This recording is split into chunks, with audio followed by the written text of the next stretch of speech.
Immersion. Gregory Benford.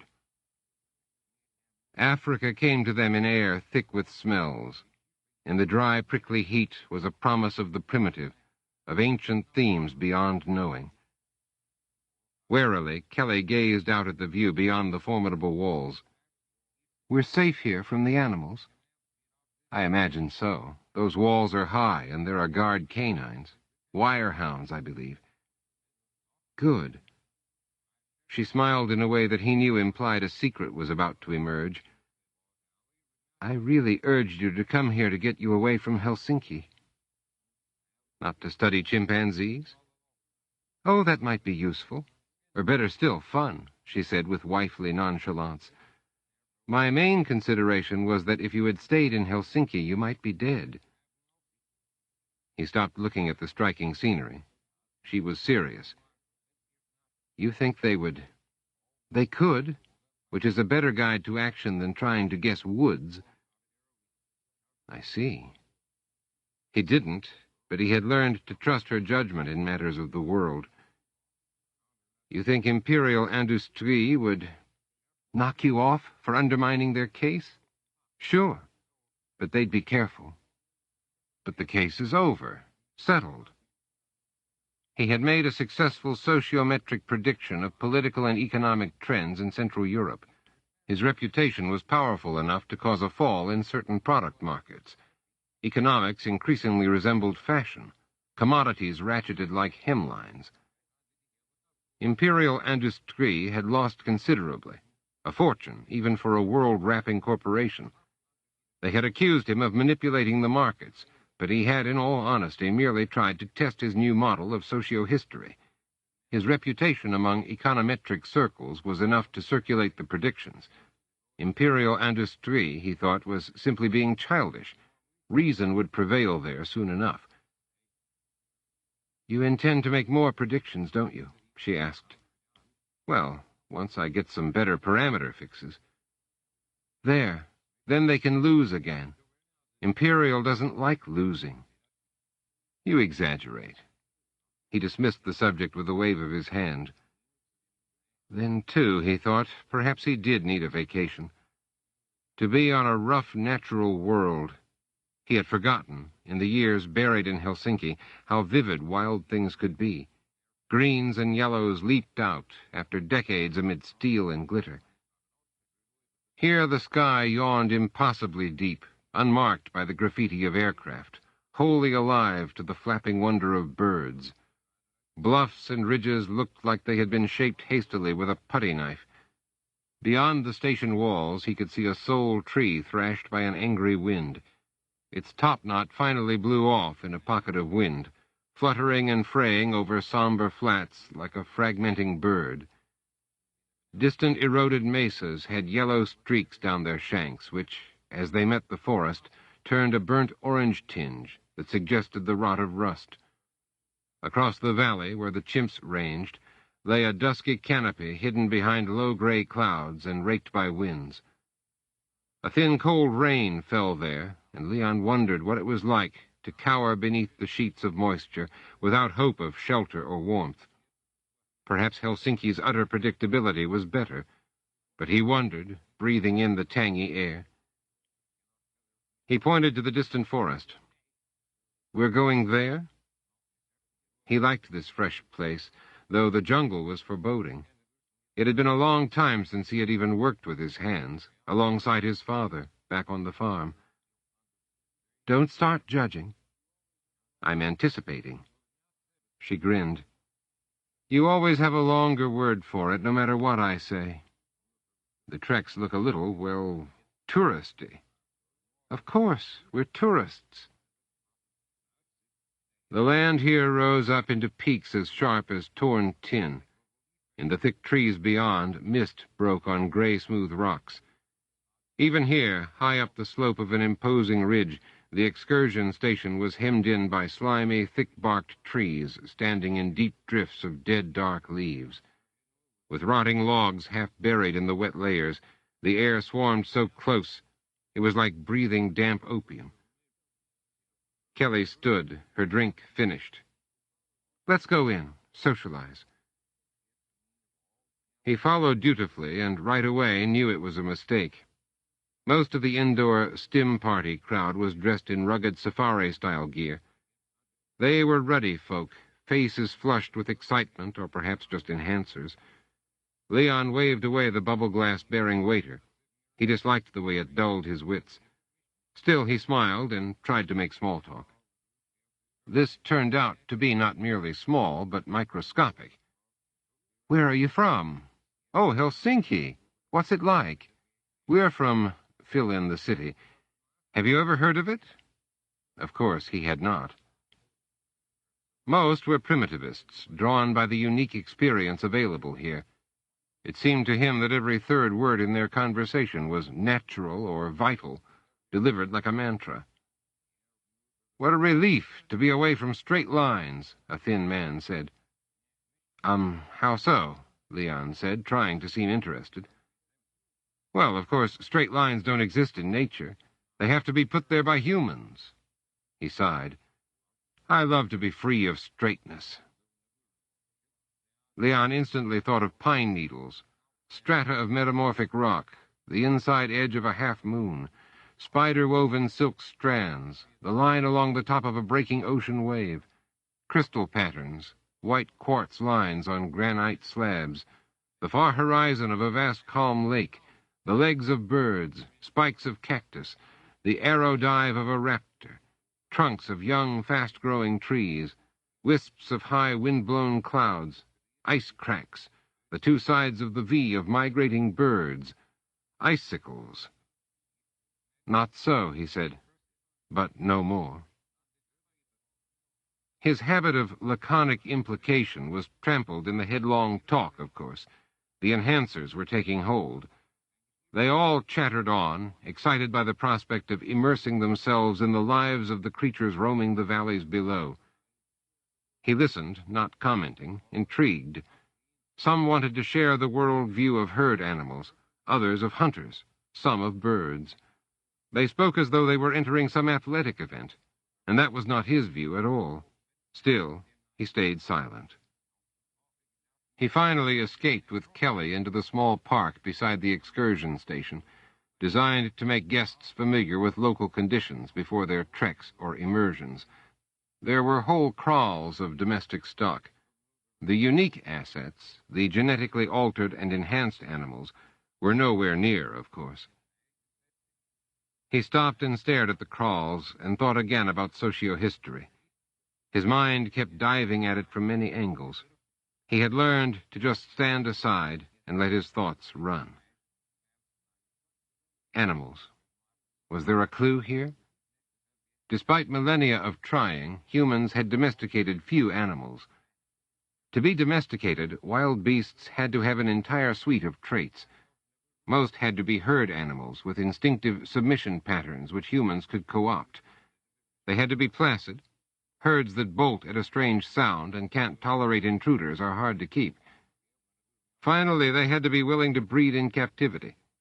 Most humans didn't want to court and copulate under the watchful gaze of others, and neither did most animals.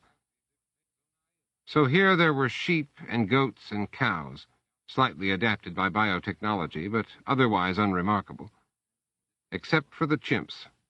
They were unique artifacts of this preservation deep in the rugged laboratory of Central Africa. A wirehound came sniffing, checking them out, muttering an unintelligible apology. Interesting, he remarked to Kelly, that primitivists still want to be protected from the wild by the domesticated.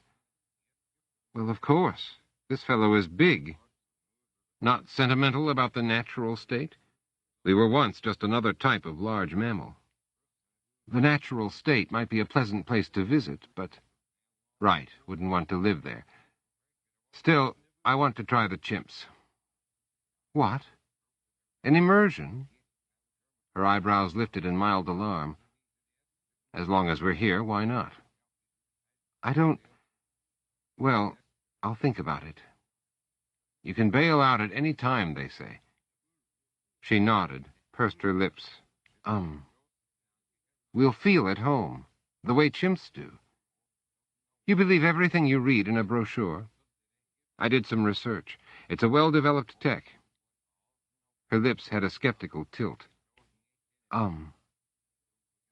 He knew by now better than to press her. Let time do his work. The canine, quite large and alert, snuffled at his hand and slurred, "Good night, sir." He stroked it. In its eyes he saw a kinship, an instant rapport that he did not need to think about. For one who dwelled in his head so much, this was a welcome rub of reality. Significant evidence, he thought. We have a deep past together. Perhaps that was why he wanted to immerse in a chimp, to go far back, peering beyond the vexing state of being human. "We're certainly closely related, yes," expert specialist Rubin said. He was a big man, tanned and muscular and casually confident. He was both a safari guide and immersion specialist, with a biology background. He did research using immersion techniques, but keeping the station going soaked up most of his time, he said. Chimp riding is the best immersion available. Leon looked skeptical. Pan-troglodytes had hands with thumbs, the same number of teeth as humans, no tails, but he had never felt great empathy for them, seen behind bars in a zoo. Reuben waved a big hand at the landscape below the station. "We hope to make them more useful. We haven't tried training them much, beyond research purposes. Remember, they're supposed to be kept wild. The original UN grant stipulated that." "Tell me about your research," Leon said. In his experience, no scientist ever passed up a chance to sing his own song. He was right. "They had taken human DNA and chimp DNA," Reuben said, waxing enthusiastically on, "then unzipped the double helix strands in both.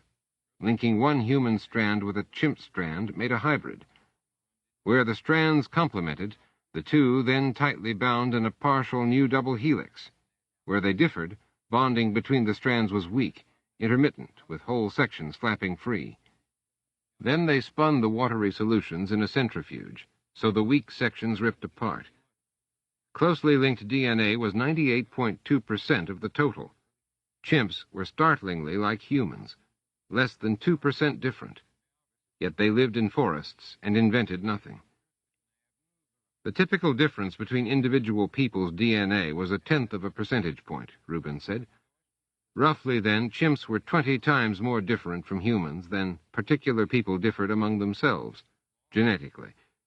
But genes were like levers, supporting vast weights by pivoting about a small fulcrum.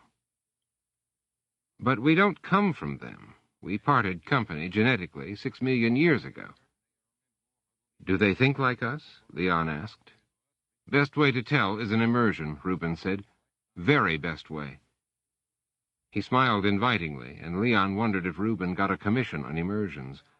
His sales pitch was subtle, shaped for an academic's interest, but still a sales pitch. Reuben had already made the vast stores of data on chimp movements, population dynamics, and behaviors available to Leon.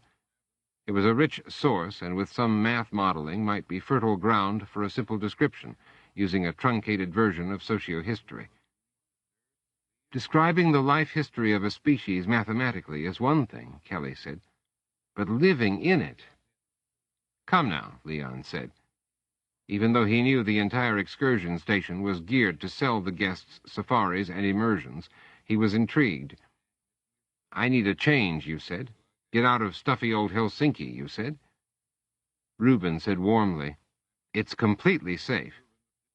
Kelly smiled at Leon tolerantly. "Oh, all right." He spent mornings studying the chimp databanks. The mathematician in him pondered how to represent their dynamics with a trimmed-down socio-history. The marble of fate rattling down a cracked slope. So many paths, variables. In the afternoons, they took several treks. Kelly did not like the dust and heat, and they saw a few animals. What self-respecting beast would want to be seen with these overdressed primitivists, she said. The others could never stop talking. That kept the animals away. He liked the atmosphere and relaxed into it as his mind kept on working. He thought about this as he stood on the sweeping veranda, drinking pungent fruit juice as he watched a sunset. Kelly stood beside him silently. Raw Africa made it clear that the Earth was an energy funnel, he thought. At the bottom of the gravitational well, Earth captured for use barely 0.1% of the sunlight that fell. Nature built organic molecules with a star's energy. In turn, plants were prey for animals, who could harvest roughly 1/10 of the plant's stored energy. Grazers were themselves prey to meat-eaters, who could use about 1/10 of the flesh-stored energy. So, he estimated, only about 1 part in 100,000 of a star's lancing energy wound up in the predators. Wasteful. Yet nowhere had a more efficient engine evolved.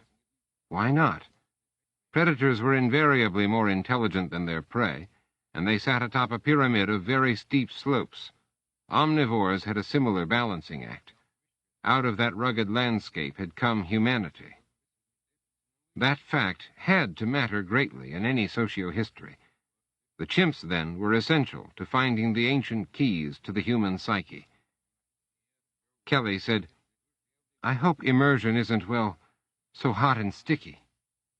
Remember, you'll see the world through different eyes." She snorted. "Just so I can come back whenever I want and have a nice hot bath." "Compartments?" Kelly shied back. "They look more like caskets." "They have to be snug, madam." Ex-Spec Reuben smiled amiably, which Leon sensed probably meant he wasn't feeling amiable at all. Their conversation had been friendly. The staff here was respectful of the noted Dr. Matic. But after all, basically, he and Kelly were just more tourists, paying for a bit of primitive fun, all couched in proper scholarly terms, but tourists. "You're kept in fixed status, all body systems running slow but normal," the ex-spec said, popping out the padded networks for inspection. He ran through the controls, emergency procedures, safeguards. "Looks comfortable enough," Kelly observed begrudgingly. "Come on," Leon chided. "You promised we would do it." "You'll be meshed into our systems at all times," Reuben said. "Even your data library?" Leon asked. "Sure thing." The team of ex-specs booted them into the stasis compartments with deft, sure efficiency. Tabs, pressors, magnetic pickups plated onto his skull to pick up thoughts directly. The very latest tech. "Ready? Feeling good?" Reuben asked with his professional smile. Leon was not feeling good, as opposed to feeling well, and he realized part of it was this ex-spec. He had always distrusted bland, assured people. Something about this one bothered him, but he could not say why. Oh well, Kelly was probably right. He needed a vacation. What better way to get out of yourself? "Good, yes. Ready, yes."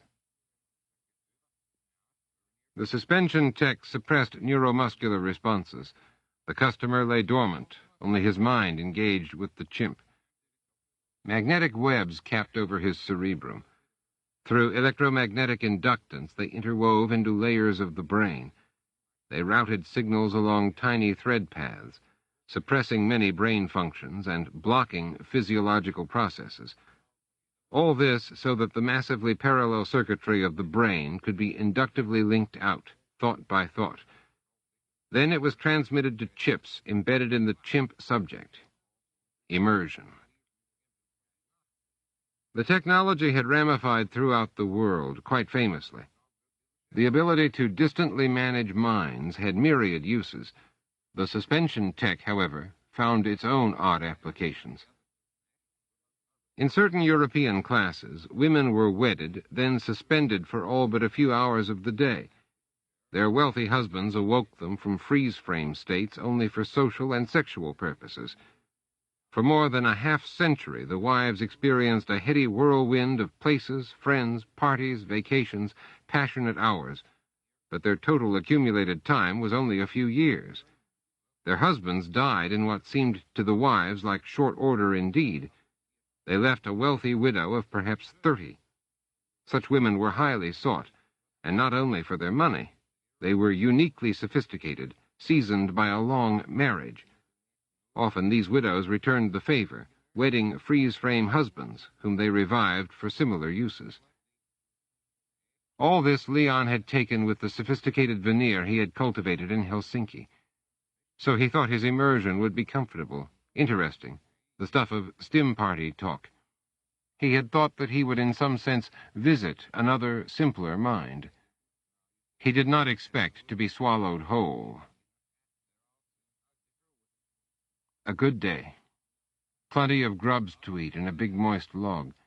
Dig them out with my nails. Fresh, tangy, sharp, crunchy. Biggest, he shoves me aside, scoops out plenty rich grubs, grunts, glowers. My belly rumbles. I back off and eye Biggest. He's got pinched-up face, so I know not to fool with him. I walk away. I squat down. Get some picking from a femme.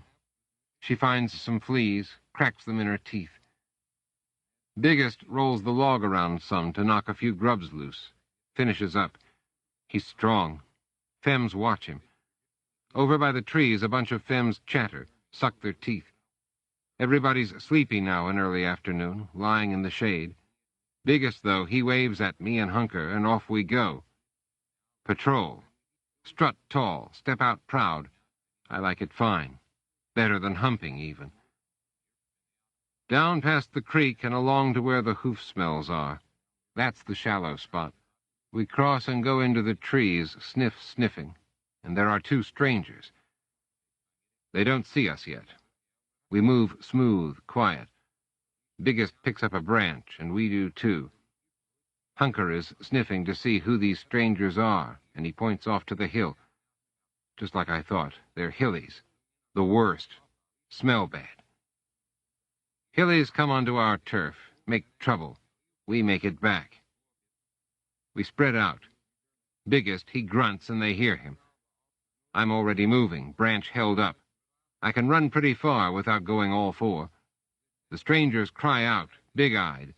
We go fast, and then we're on them. They have no branches. We hit them and kick, and they grab at us. They are tall and quick. Biggest slams one to the ground.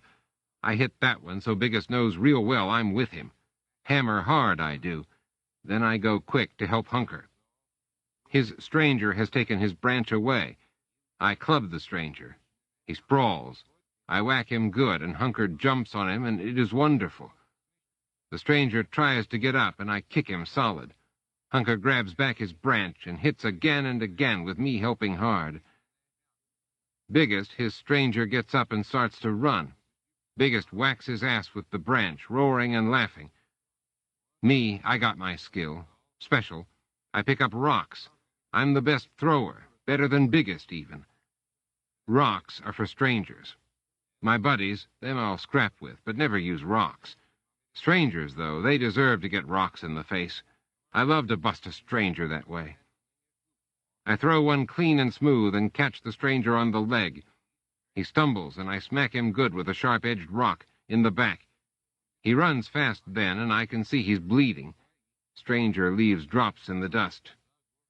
Biggest laughs and slaps me, and I know I'm in good with him. Hunker is clubbing his stranger. Biggest takes my club and joins in. The blood all over the stranger sings warm in my nose, and I jump up and down on him. We keep at it like that a long time. Not worried about the other stranger coming back. Strangers are brave sometime, but they know when they have lost. The stranger stops moving. I give him one more kick. No reaction. Dead, maybe. We scream and dance and holler out our joy. Leon shook his head to clear it. That helped a little. You were that big one? Kelly asked. I was the female over by the trees. Sorry, I couldn't tell. It was different, wasn't it? He laughed dryly. Murder usually is. When you went off with the, well, leader, my chimp thinks of him as Biggest. We killed another chimp. They were in the plush reception room of the Immersion facility.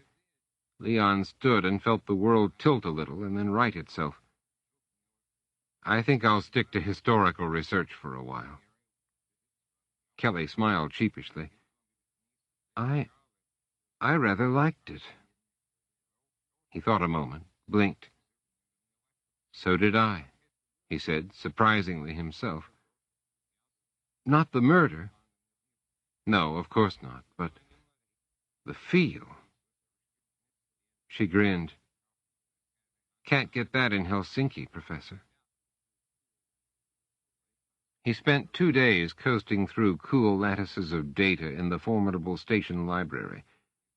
It was well equipped and allowed interfaces with several senses.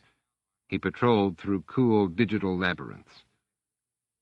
In the vector spaces portrayed on huge screens, the research data was covered with thick, bulky protocols and scabs of security precautions. All were easily broken or averted, of course, but the chunky abstracts, reports, summaries, and crudely processed statistics still resisted easy interpretation.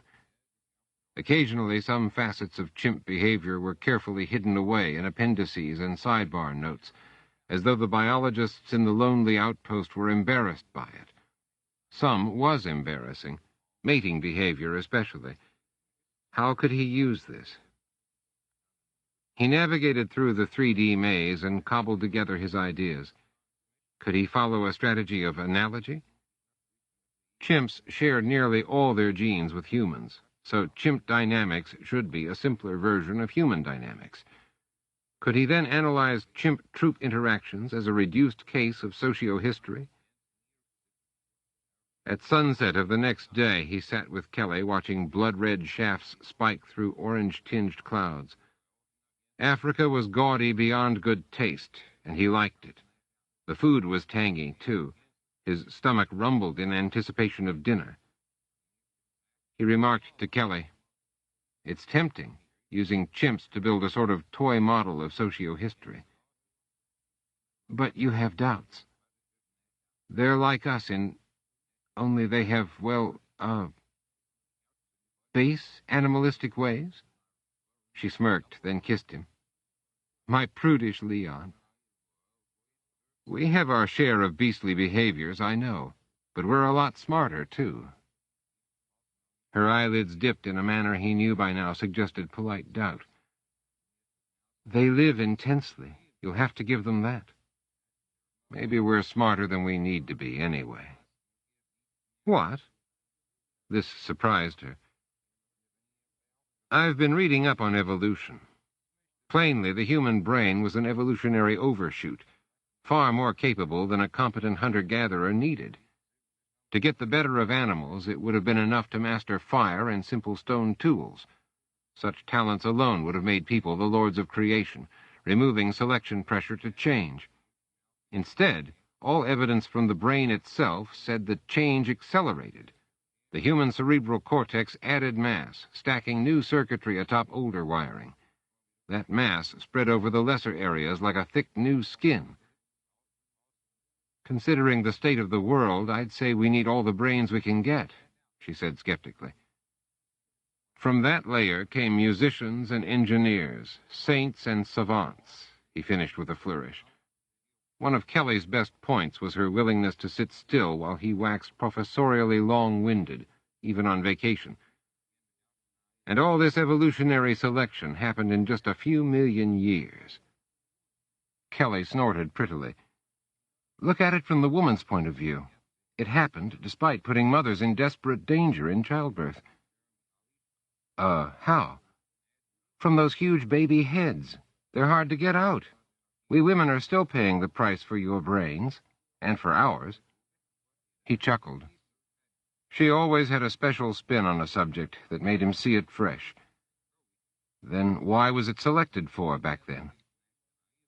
Kelly smiled enigmatically. Maybe men and women alike found intelligence sexy in each other. "Really?" Her sly smile. "How about us?" "Have you ever watched very many 3D stars? They don't feature brains, my dear. Remember the animals we saw in the Madrid Censo Zoo? The mating exhibit? It could be that, for early humans, brains were like peacock tails or moose horns, display items to attract the females, runaway sexual selection. I see, an overplayed hand of otherwise perfectly good cards. He laughed. So being smart is just a bright ornament. Works for me, she said, giving him a wink. He watched the sunset turn to glowering, ominous crimson, oddly happy. Sheets of light worked across the sky among curious layered clouds. Kelly murmured. Yes? Maybe this is a way to use the research the X-Specs are doing, too. Learn who we were, and therefore who we are. Intellectually, it's a jump. In social ways, though, the gap could be less. Kelly looked skeptical. You think chimps are only a bit further back in a social sense? I wonder if in logarithmic time we might scale from chimps to us, now. A big leap. To do anything, you'll need more experience with them. She eyed him. You like immersion, don't you? Well, yes. It's just... What? That X-Spec Reuben. He keeps pushing immersions. That's his job. And he knew who I was. So? She spread her hands and shrugged. You're normally the suspicious one. Why should an X-Spec know an obscure mathematician? He looked you up. Data dumps on incoming guests are standard, and in some circles you're hardly obscure. Plenty of people back in Helsinki line up to see you. And some would like to see me dead. Say, you're supposed to be the ever-vigilant one. He grinned. Shouldn't you be encouraging my caution? Paranoia isn't caution. Time spent on non-threats subtracts from vigilance. By the time they went in for dinner, she had talked him into more immersions. Hot day in the sun. Dust makes me snort. That biggest, he walks by, gets respect right away. Femmes and guys alike, they stick out their hands. Biggest touches them, taking time with each, letting them know he is there. The world is all right. I reach out to him, too. Makes me feel good. I want to be like biggest, to be big, be as big as him, be him. Femmes don't give him any trouble. He wants one, she goes. Hump right away. He's biggest. Most males, they don't get much respect. Femmes don't want to do with them as much as they do with biggest. The little males, they huff and throw sand and all that, but everybody knows they're not going to be much. No chance they could ever be like biggest. They don't like that, but they are stuck with it. Me, I'm pretty big. I get respect. Some, anyway. All the guys like stroking, petting, grooming. Femmes give it to them, and they give it back. Guys get more, though. After it, they're not so gruff. I'm sitting getting groomed, and all of a sudden I smell something. I don't like it. I jump up, cry out. Biggest, he takes notice. Smells it, too. Strangers. Everybody starts hugging each other. Strong smell, plenty of it. Lots of strangers. The wind says they are near, getting nearer. They come running down on us from the ridge, looking for femmes, looking for trouble. I run for my rocks. I always have some handy. I fling one at them, miss. Then they are in among us. It's hard to hit them, they go so fast. 4 strangers, they grab 2 femmes, drag them away. Everybody howling, crying, dust everywhere. I throw rocks. Biggest leads the guys against the strangers. They turn and run off, just like that. Got the 2 femmes, though, and that's bad. Biggest mad. He pushes around some of the guys, makes noise. He not looking so good now. He let the strangers in. Those strangers bad. We all hunker down, groom each other, pet, make nice sounds. Biggest, he come by, slap some of the femmes, hump some, make sure everybody know he's still biggest. He don't slap me. He know better than to try. I growl at him when he come close, and he pretend not to hear. Maybe he not so big anymore, I'm thinking. He stayed with it this time. After the first crisis, when the stranger chimps came running through, he sat and let himself get groomed for a long time. It really did calm him. Him? Who was he?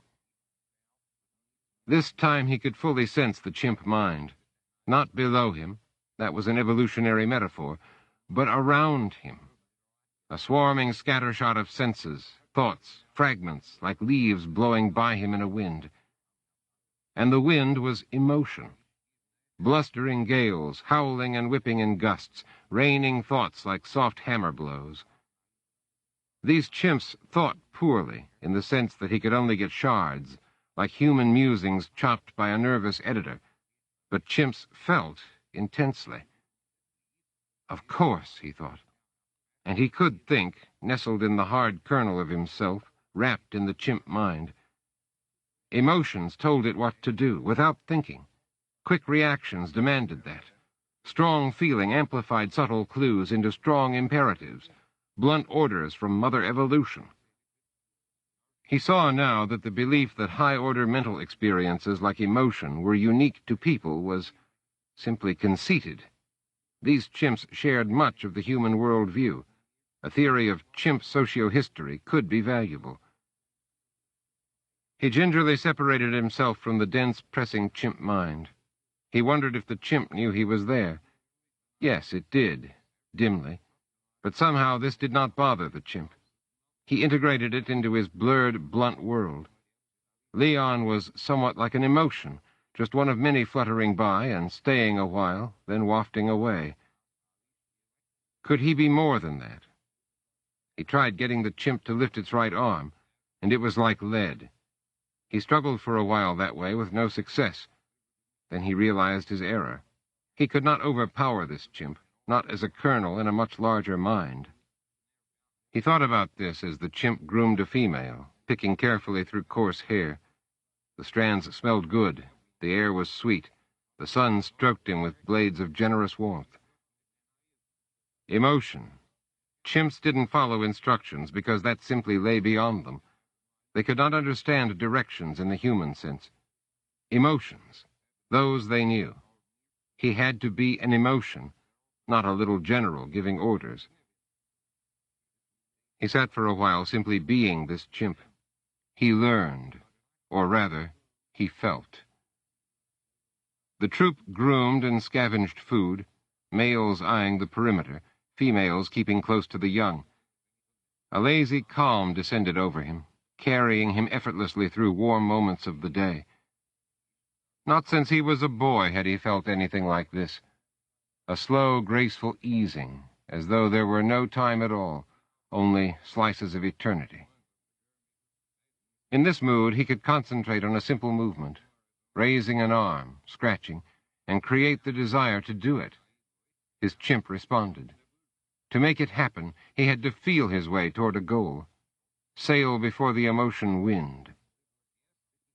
Catching a sweet scent on the air, Leon thought about what food that might signal. His chimp meandered upwind, sniffed, discarded the clue as uninteresting.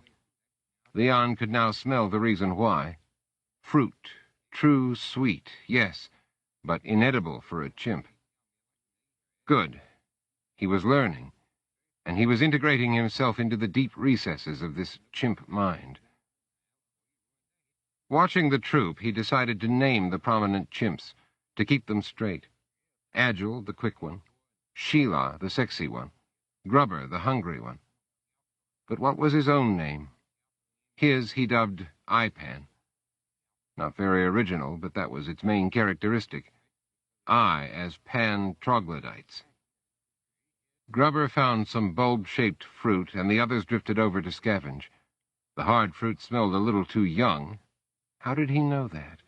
But some ate it anyway. And which of these was Kelly? They had asked to be immersed in the same troop, so one of these, he forced himself to count, though somehow the exercise was like moving heavy weights in his mind. These 22 was her. How could he tell? He ambled over to several females who were using sharp-edged stones to cut leaves from branches. They tied the strands together so they could carry food. Leon peered into their faces.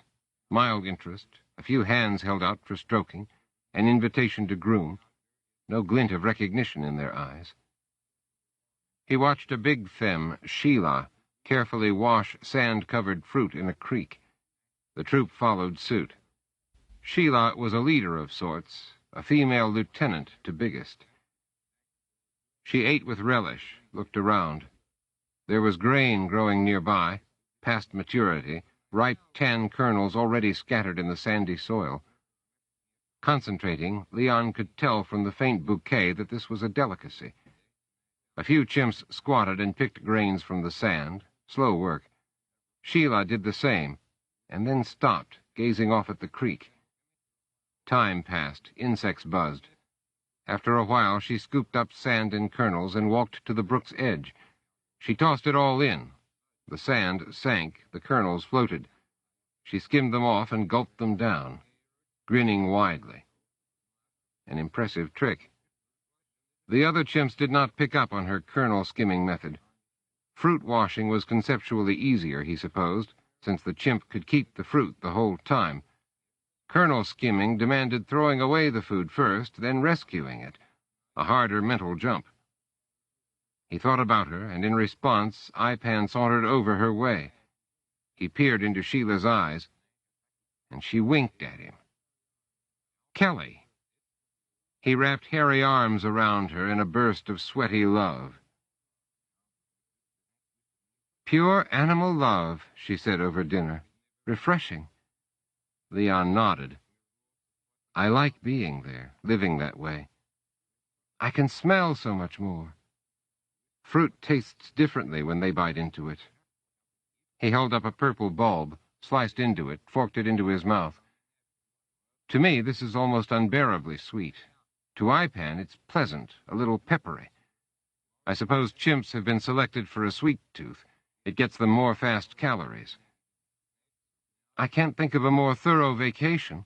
Not just getting away from home, but getting away from your species. He eyed the fruit. And they're so horny? Insatiable.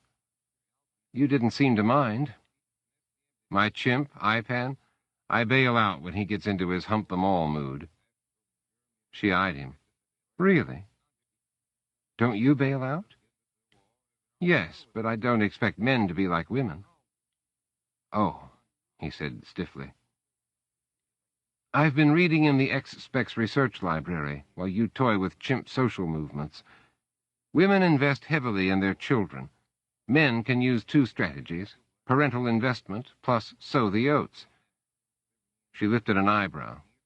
Both must have been selected for in our evolution because they're both common. Not with me. To his surprise, she laughed. I'm talking in general. My point is, the chimps are much more promiscuous than we are. The males run everything. They help out the females who are carrying their children, I gather, but then they shop around elsewhere all the time. Leon switched into his professional mode. It was decidedly more comfortable when dealing with such issues. As the specialists say, they are pursuing a mixed reproductive strategy. How polite. Polite plus precise. Of course, he couldn't really be sure Kelly bailed out of Sheila when a male came by for a quick one. They were always quick, too, 30 seconds or less. Could she exit the chimp mind that quickly? He required a few moments to extricate himself. Of course, if she saw the male coming, guessed his intentions. He was surprised at himself. What role did jealousy have when they were inhabiting other bodies? Did the usual moral code make any sense? Yet, to talk this over with her was embarrassing. He was still the country boy, like it or not.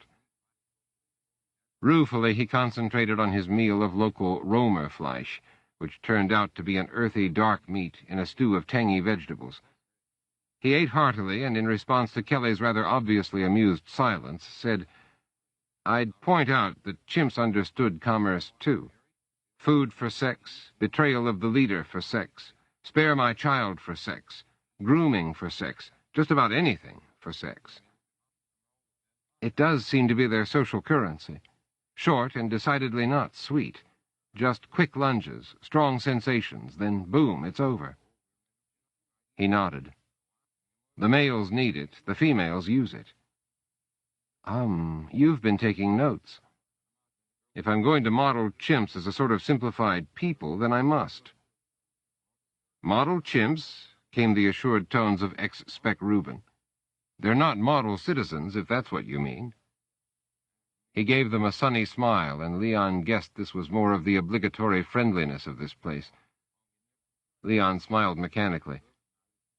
I'm trying to find the variables that could describe chimp behavior. You should spend a lot of time with them, Reuben said, sitting at the table and holding up a finger to a waiter for a drink. They're subtle creatures. I agree, said Kelly. Do you ride them very much? Some, but most of our research is done differently now.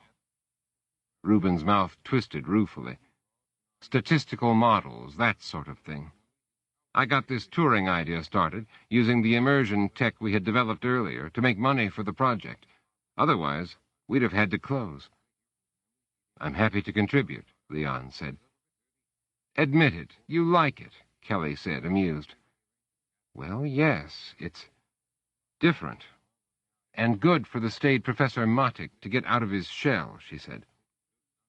Reuben beamed. Be sure you don't take chances out there. Some of our customers think they're super chimps or something. Kelly's eyes flickered. What danger is there? Our bodies are in slow time back here. Reuben said, You're strongly linked. A big shock to a chimp can drive a back shock in your own neurological systems. What sort of shock? Leon asked. Death? Major injury? In that case, Kelly said to Leon, I really do not think you should immerse. Leon felt irked. Come on. I'm on vacation, not in prison. Any threat to you? Just a minute ago you were rhapsodizing about how good for me it was. You're too important to... There's really very little danger. Reuben came in smoothly. Chimps don't die suddenly, usually. And I can bail out when I see danger coming, Leon added. But will you? I think you're getting a taste for adventure. She was right, but he wasn't going to concede the point.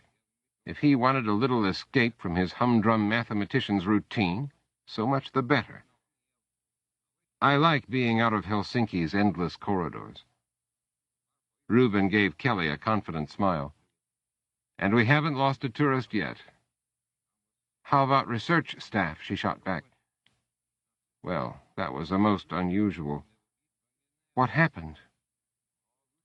A chimp fell off a ledge.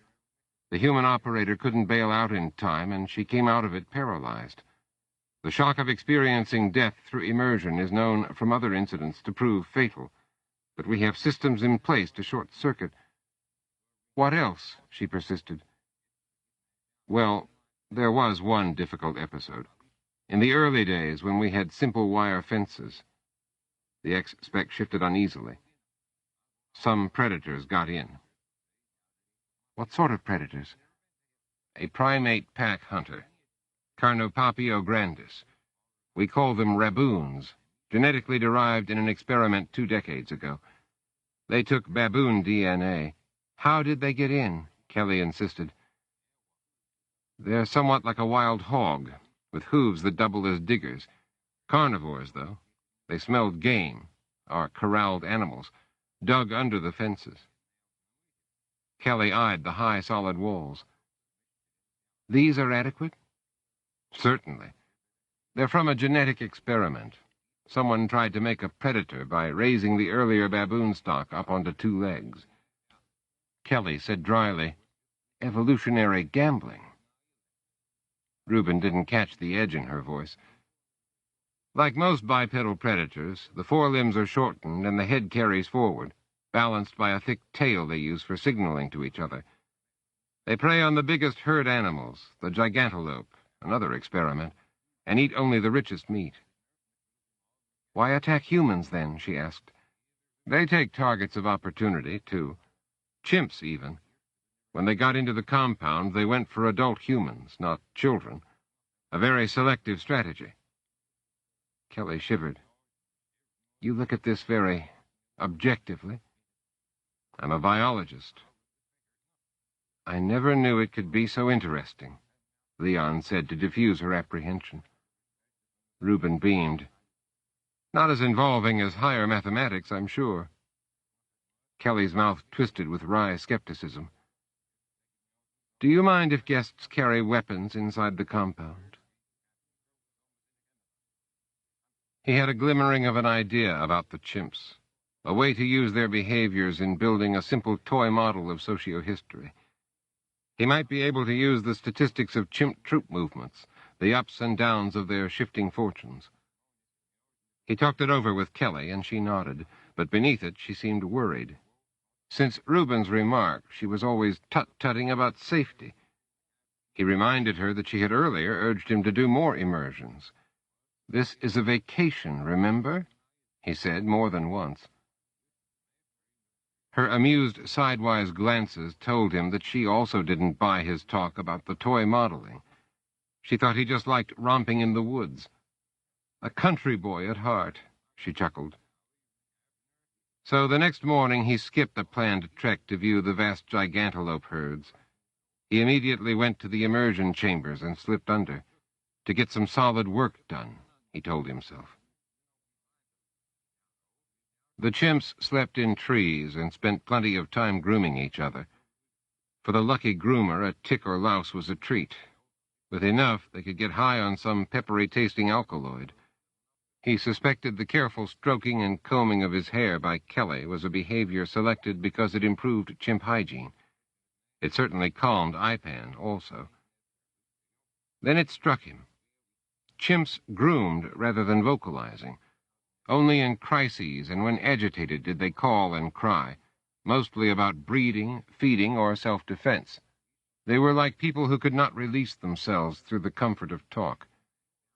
And they needed comfort.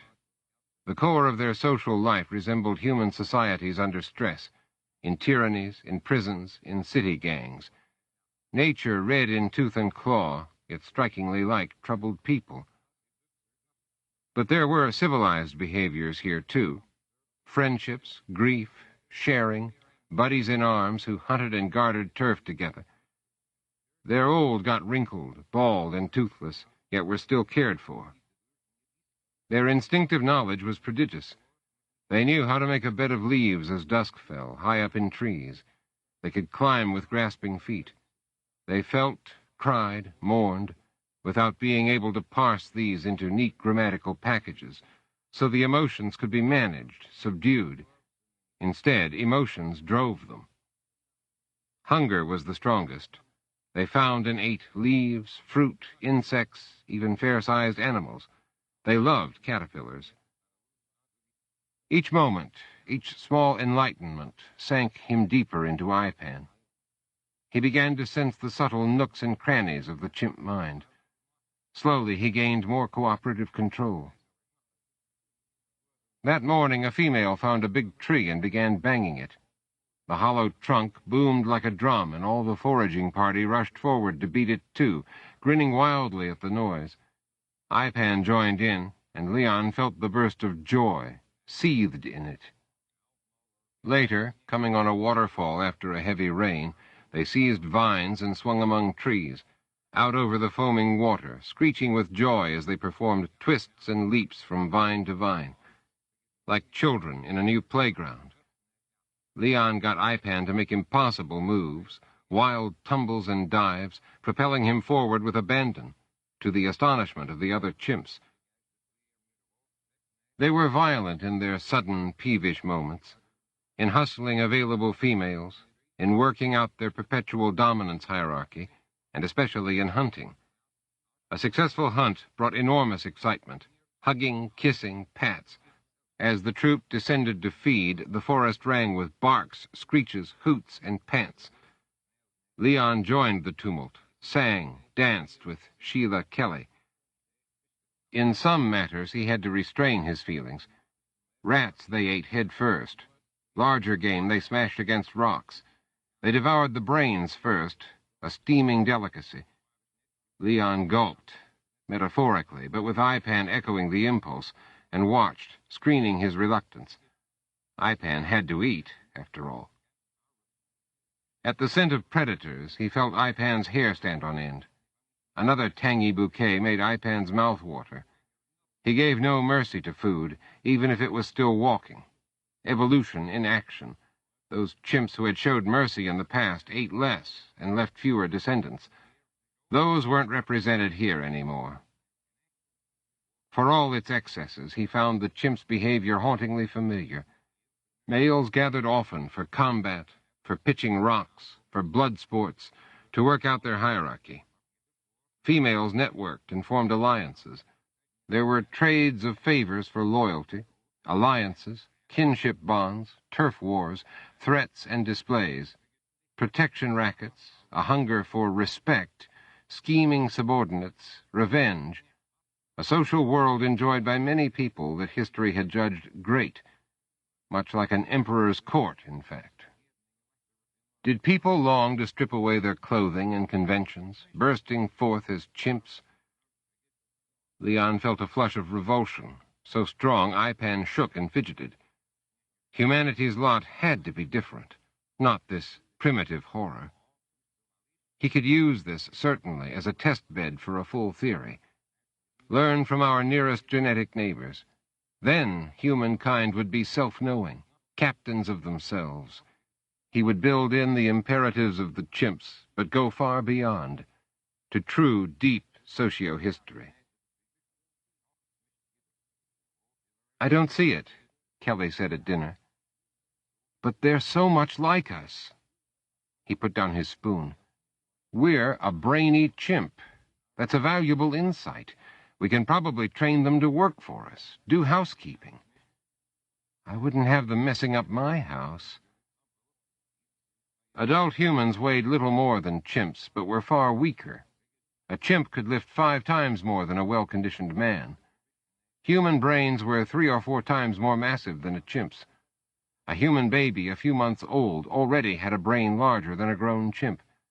People had different brain architecture as well. But was that the whole story? Give chimps bigger brains and speech, ease off on the testosterone, saddle them with more inhibitions, spruce them up with a shave and a haircut, teach them to stand securely on hind legs, and you had deluxe model chimps that would look and act rather human. They might pass in a crowd without attracting notice. Leon said curtly, "Look, my point is that they're close enough to us to make a socio-history model work. To make anybody believe that, you'll have to show that they're intelligent enough to have intricate interactions." "What about their foraging, their hunting?" he persisted. "Reuben says they couldn't even be trained to do work around this excursion station." "I'll show you what I mean. Let's master their methods together." "What method?" "The basic one. Getting enough to eat." She bit into a steak of a meaty local grazer, suitably processed and fat-flensed for the fastidious urban palate, as the brochure had it. Chewing with unusual ferocity, she eyed him. "You're on. Anything a chimp can do, I can do better." Kelly waved at him from within Sheila. "Let the contest begin." The troop was foraging. He let Ipan meander and did not try to harness the emotional ripples that lapped through the chimp mind. He had gotten better at it, but at a sudden smell or sound he could lose his grip. And guiding the blunt chimp mind through anything complicated was like moving a puppet with rubber strings. Sheila Kelly waved and signed to him. This way. They had worked out a code of a few hundred words, using finger and facial gestures, and their chimps seemed to go along with these fairly well. Chimps had a rough language, mixing grunts and shrugs and finger displays. These conveyed immediate meanings, but not in the usual sense of sentences. Mostly they just set up associations. Tree, fruit, go, Kelly sent. They ambled their chimps over to a clump of promising spindly trunks, but the bark was too slick to climb.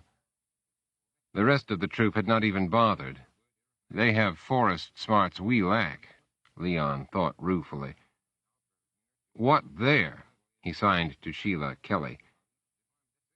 Chimps ambled up to mounds, gave them the once-over, and reached out to brush aside some mud, revealing a tiny tunnel. Termites, Kelly signed. Leon analyzed the situation as chimps drifted in. Nobody seemed in much of a hurry. Sheila winked at him and waddled over to a distant mound. Apparently termites worked outside at night, then blocked the entrances at dawn. Leon let his chimp shuffle over to a large tan mound, but he was riding it so well now that the chimp's responses were weak. Leon Ipan looked for cracks, knobs, slight hollows, and yet when he brushed away some mud, found nothing. Other chimps readily unmasked tunnels. Had they memorized the 100 or more tunnels in each mound? He finally uncovered one. Ipan was no help. Leon could control, but that blocked up the wellsprings of deep knowledge within the chimp. The chimps deftly tore off twigs or grass stalks near their mounds. Leon carefully followed their lead. His twigs and grass didn't work. The first lot was too pliant, and when he tried to work them into a twisting tunnel, they collapsed and buckled. He switched to stiffer ones, but those caught on the tunnel walls or snapped off. From Ipan came little help. Leon had managed him a bit too well. He was getting embarrassed. Even the younger chimps had no trouble picking just the right stems or sticks. Leon watched a chimp nearby drop a stick that seemed to work. He then picked it up when the chimp moved on. He felt welling up from Ipan a blunt anxiety, mixing frustration and hunger. He could taste the anticipation of luscious, juicy termites. He set to work, plucking the emotional strings of Ipan. This job went even worse. Vague thoughts drifted up from Ipan, but Leon was in control of the muscles now, and that was the bad part. He quickly found that the stick had to be stuck in about 10 centimeters, turning his wrist to navigate it down the twisty channel. Then he had to gently vibrate it. Through Ipan he sensed that this was to attract termites to bite into the stick. At first he did it too long, and when he drew the stick out it was half gone. Termites had bitten cleanly through it, so he had to search out another stick, and that made Ipan's stomach growl. The other chimps were through termite snacking, while Leon was still fumbling for his first taste. The nuances irked him. He pulled the stick out too fast, not turning it enough to ease it past the tunnel's curves. Time and again he fetched forth the stick, only to find that he had scraped the luscious termites off on the walls. Their bites punctured his stick, until it was so shredded he had to get another. The termites were dining better than he. He finally caught the knack, a fluid, slow twist of the wrist, gracefully extracting termites, clinging like bumps. Ipan licked them off eagerly. Leon liked the morsels, filtered through chimp taste buds. Not many, though. Others of the troop were watching his skimpy harvest, heads tilted in curiosity, and he felt humiliated. The hell with this, he thought. He made Ipan turn and walk into the woods. Ipan resisted, dragging his feet. Leon found a thick limb, snapped it off to carrying size, and went back to the mound. No more fooling with sticks. He whacked the mound solidly. 5 more, and he had punched a big hole. Escaping termites he scooped up by the delicious handful. So much for subtlety, he wanted to shout. He tried writing a note for her in the dust, but it was hard, forcing the letters out through his suddenly awkward hands. Chimps could handle a stick to fetch forth grubs, but marking a surface was somehow not a ready talent. He gave up. Sheila Kelly came into view, proudly carrying a reed swarming with white-bellied termites. These were the best, a chimp gourmet delicacy. "I better," she signed. He made Ipan shrug and signed, "I got more." So it was a draw. Later, Kelly reported to him that among the troop he was known now as Big Stick. The name pleased him immensely. At dinner he felt elated, exhausted, and not in the mood for conversation. Being a chimp seemed to suppress his speech centers. It took some effort to ask ex-spec Reuben about immersion technology. Usually he accepted the routine techno-miracles, but understanding chimps meant understanding how he experienced them. The immersion hardware puts you in the middle of a chimp's posterior cingulate gyrus, Reuben said over dessert. Just gyrus for short. That's the brain's center for mediating emotions and expressing them through action.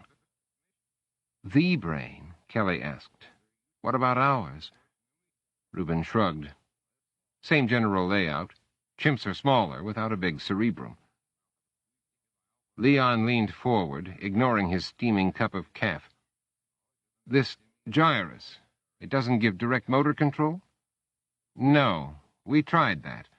It disorients the chimp so much, when you leave, it can't get itself back together. So we're more subtle, Kelly said. We have to be. In chimp males, the pilot light is always on in neurons that control action and aggression. That's why they're more violence-prone, she asked. We think so. It parallels structures in our own brains. Really? Men's neurons? Kelly looked doubtful. Human males have higher activity levels in their temporal limbic systems, deeper down in the brain, evolutionarily older structures. So, why not put me into that level? Leon asked. We place the immersion chips into the gyrus area because we can reach it from the top, surgically.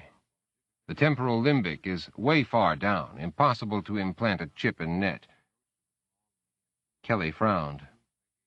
So, chimp males are harder to control. Professor Matic here is running his chimp from the back seat, so to speak. Whereas Kelly is running hers from a control center that for female chimps is more central. Leon peered into the distance. I was handicapped.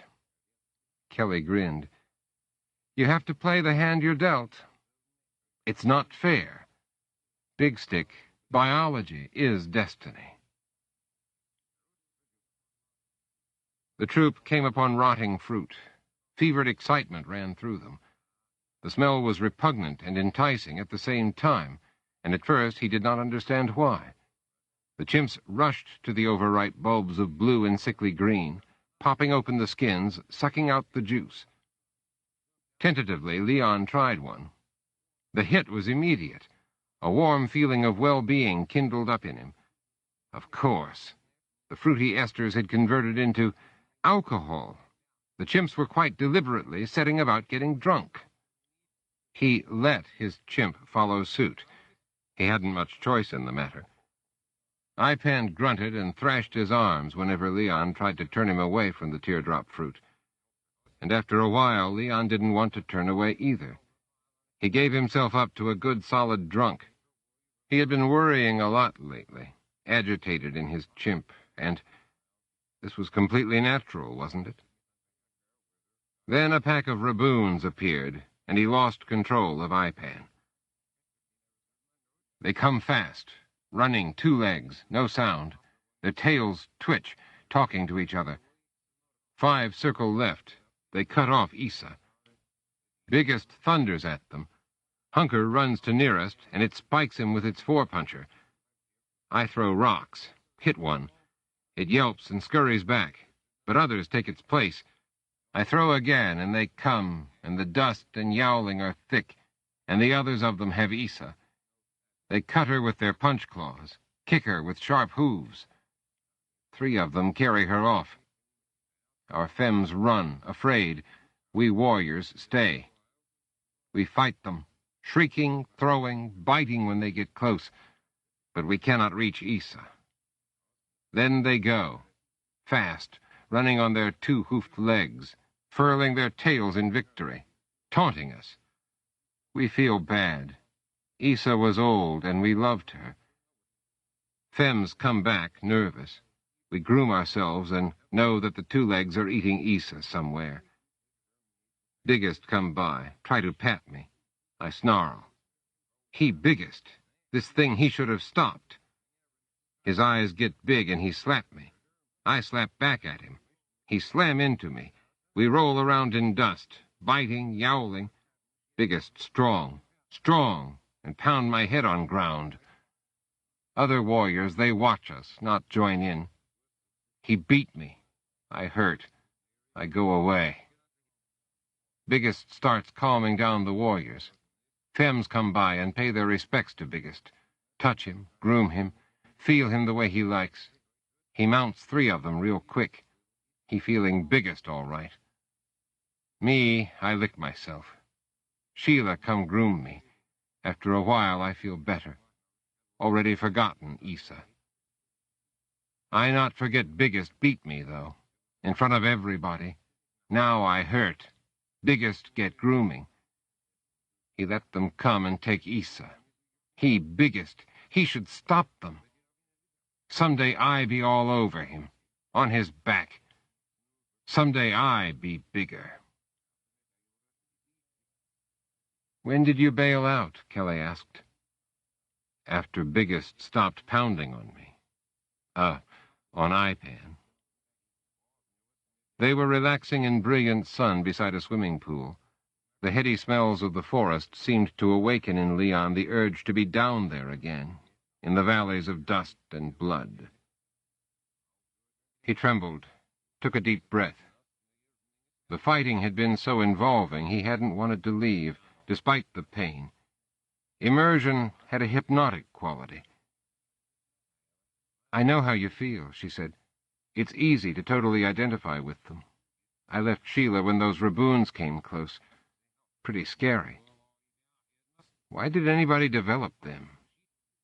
Plans for using Raboons as game to hunt, Reuben said. Something new and challenging. Hunting? Business will exploit any throwback primitivism to...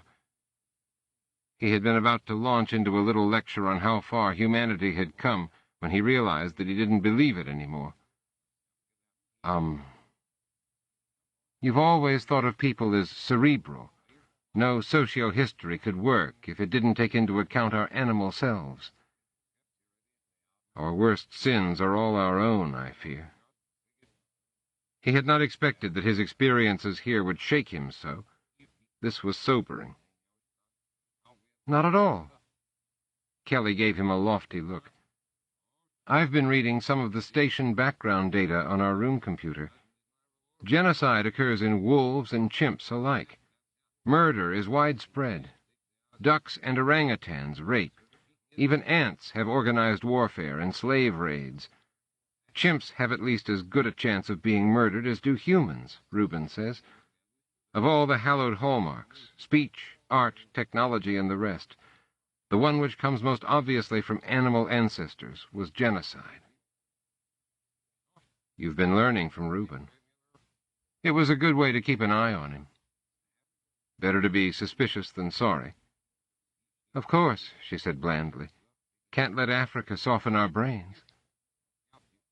Well, luckily, even if we are super chimps, throughout human society, communication blurs distinctions between us and them. So, that blunts the deep impulse to genocide. She laughed again, this time rather to his annoyance. You haven't understood history very well. Smaller groups still kill each other off with great relish. In Bosnia, during the reign of Omar the Impaler, I concede there are small-scale tragedies by the dozens, but on the scale where socio-history might work, averaging over populations of many millions. What makes you so sure numbers are any protection? She asked pointedly. Well, without further work, I have nothing to say. She smiled. How uncharacteristic. Until I have a real working theory. One that can allow for widespread genocide? He saw her point then. You're saying I really need this animal nature part of humans. I'm afraid so. Civilized man is a contradiction in terms. Scheming, plots, Sheila grabbing more meat for her young, Ipan wanting to do in biggest. Those things happen in fancy urban nations. They're just better disguised. I don't follow. People use their intelligence to hide motives. Consider ex-spec Reuben. He made a comment about your working on a theory of history the other evening. So? Who told him you were? I don't think I... You think he's checking up on us? He already knows. We're just tourists here. She graced him with an unreadable smile. I do love your endless, naive way of seeing the world. Later, he couldn't decide whether she had meant that as a compliment. Reuben invited him to try a combat sport the station offered, and Leon accepted. It was an enhanced swordplay using levitation through electrostatic lifters. Leon was slow and inept. Using his own body against Reuben's swift moves made him long for the sureness and grace of Ipan. Reuben always opened with a traditional posture, 1 foot forward, his broadsword making little circles in the air. Leon poked through Reuben's defense sometimes, but usually spent all his lifter energy eluding Reuben's thrusts. He did not enjoy it nearly as much as Reuben. The dry African air seemed to steal energy from him, too, whereas Ipan reveled in it. He did learn bits and pieces about chimps from Reuben, and from trolling through the vast station library. The man seemed a bit uneasy when Leon probed the data arrays, as though Reuben somehow owned them, and any reader was a thief. Or at least that was what Leon took to be the origin of the unease. He had never thought about animals very much, though he had grown up among them on the farm. Yet he came to feel that they, too, had to be understood. Catching sight of itself in a mirror, a dog sees the image as another dog. So did cats, fish, or birds. After a while they get used to the harmless image, silent and smell-free, but they did not see it as themselves. Human children had to be about 2 years old to do better. Chimps took a few days to figure out that they were looking at themselves. Then they preened before it shamelessly, studied their backs, and generally tried to see themselves differently, even putting leaves on their backs like hats and laughing at the result. So they could do something other animals could not, get outside themselves and look back. They plainly lived in a world charged with echoes and reminiscences. Their dominance hierarchy was a frozen record of past coercion. They remembered termite mounds, trees to drum, useful spots where large water sponge leaves fell, or grain matured. All this fed into the toy model he had begun building in his notes, a chimp socio-history. It used their movements, rivalries, hierarchies, patterns of eating and mating and dying, territory, resources, and troop competition for them. He found a way to factor into his equations the biological baggage of dark behaviors, even the worst, like delight in torture and easy exterminations of other species for short-term gain. All these the chimps had, just like today's newspaper. At a dance that evening he watched the crowd with fresh vision. Flirting was practice mating. He could see it in the sparkle of eyes, the rhythms of the dance. The warm breeze wafting up from the valley brought smells of dust, rot, life. An animal restlessness moved in the room. He quite liked dancing, and Kelly was a lush companion tonight. Yet he could not stop his mind from sifting, analyzing, taking the world before him apart into mechanisms.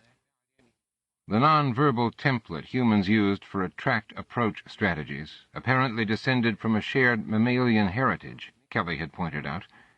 He thought of that, watching the crowd at the bar. A woman crosses a crowded room, hips swaying, eyes resting momentarily on a likely man, then coyly looking away just as she apparently notices his regard. A standard opening move, notice me. The second is, I am harmless. A hand placed palm up on a table or knee. A shoulder shrug derived from an ancient vertebrate reflex, signifying helplessness. Combine that with a tilted head, which displays the vulnerability of the neck. These commonly appeared when two people drawn to each other have their first conversation, all quite unconsciously. Such moves and gestures are subcortical, emerging far below in a swamp of primordial circuitry, which had survived until now because it worked. Did such forces shape history more than trade balances, alliances, treaties? He looked at his own kind and tried to see it through chimp eyes. Though human females matured earlier, they did not go on to acquire coarse body hair, bony eye ridges, deep voices, or tough skin. Males did, and women everywhere strove to stay young-looking. Cosmetics makers freely admitted their basic role. We don't sell products, we sell hope. Competition for mates was incessant. Male chimps sometimes took turns with females in estrus. They had huge testicles, implying that reproductive advantage had come to those males who produced enough to overwhelm their rivals' contributions. Human males had proportionally smaller testicles. But humans got their revenge where it mattered. Of all primates, humans had the largest penises. All primates had separated out as species many millions of years ago. In DNA-measured time, chimps lay 6 million years from humans. He mentioned to Kelly that only 4% of mammals formed pair bonds, were monogamous. Primates rated a bit higher, but not much. Birds were much better at it. She sniffed. Don't let all this biology go to your head. Oh, no, I won't let it get that far. You mean it belongs in lower places? Madam, you'll have to be the judge of that. Ah, you and your single entendre humor. Later that evening, with her, he had ample opportunity to reflect upon the truth that, while it was not always great to be human, it was tremendous fun being a mammal. They spent a last day immersed in their chimps, sunning themselves beside a gushing stream. The plane would pick them up early the next morning. Helsinki waited. They packed and entered the immersion capsule and sank into a last reverie. Sun, sweet air, the lassitude of the primitive. Until Biggest started to mount Sheila. Leon Ipan sat up, his head foggy. Sheila was shrieking at Biggest. She slapped him. Biggest had mounted Sheila before. Kelly had bailed out, her mind returning to her body in the capsule. Something was different now. Ipan hurried over and signed to Sheila, who was throwing pebbles at Biggest. What? She moved her hands rapidly, signing no go. She could not bail out. Something was wrong back at the capsule. He could go back himself, tell them. Leon made the little mental flip that would bail him out. Nothing happened. He tried again. Sheila threw dust and pebbles, backing away from Biggest. Nothing. No time to think. He stepped between Sheila and Biggest. The massive chimp frowned. Here was Ipan, Buddy Ipan, getting in the way, denying him a femme. Biggest seemed to have forgotten the challenge and beating of the day before. First he tried bellowing, eyes big and white. Then Biggest shook his arms, fists balled. Leon made his chimp stand still. It took every calming impulse he could muster. Biggest swung his fist like a club. Ipan ducked. Biggest missed. Leon was having trouble controlling Ipan, who wanted to flee. Sheets of fear shot up through the chimp mind, hot yellows in the blue-black depths. Biggest charged forward, slamming Ipan back. Leon felt the jolt, a stabbing pain in his chest. He toppled backward, hit hard. Biggest yowled his triumph, waved his arms at the sky. Biggest would get on top, he saw, beat him again. Suddenly he felt a deep, raw hatred. From that red seethe he felt his grip on Ipan tighten. He was riding both with and within the chimp, feeling its raw red fear, overrunning that with an iron rage. Ipan's own wrath fed back into Leon. The two formed a concert, anger building as if reflected from hard walls. He might not be the same kind of primate, but he knew Ipan. Neither of them was going to get beaten again, and Biggest was not going to get Sheila Kelly. He rolled to the side. Biggest hit the ground where he had been. Ipan leaped up and kicked Biggest, hard, in the ribs, once, twice, then in the head. Whoops, cries, dust, pebbles. Sheila was still bombarding them both. Ipan shivered with boiling energy and backed away. Biggest shook his dusty head. Then he curled and rolled easily up to his feet, full of muscular grace, face a constricted mask. The chimp's eyes widened, showing white and red. Ipan yearned to run. Only Leon's rage held him in place. But it was a static balance of forces. Ipan blinked as Biggest shuffled warily forward, the big chimp's caution a tribute to the damage Ipan had inflicted.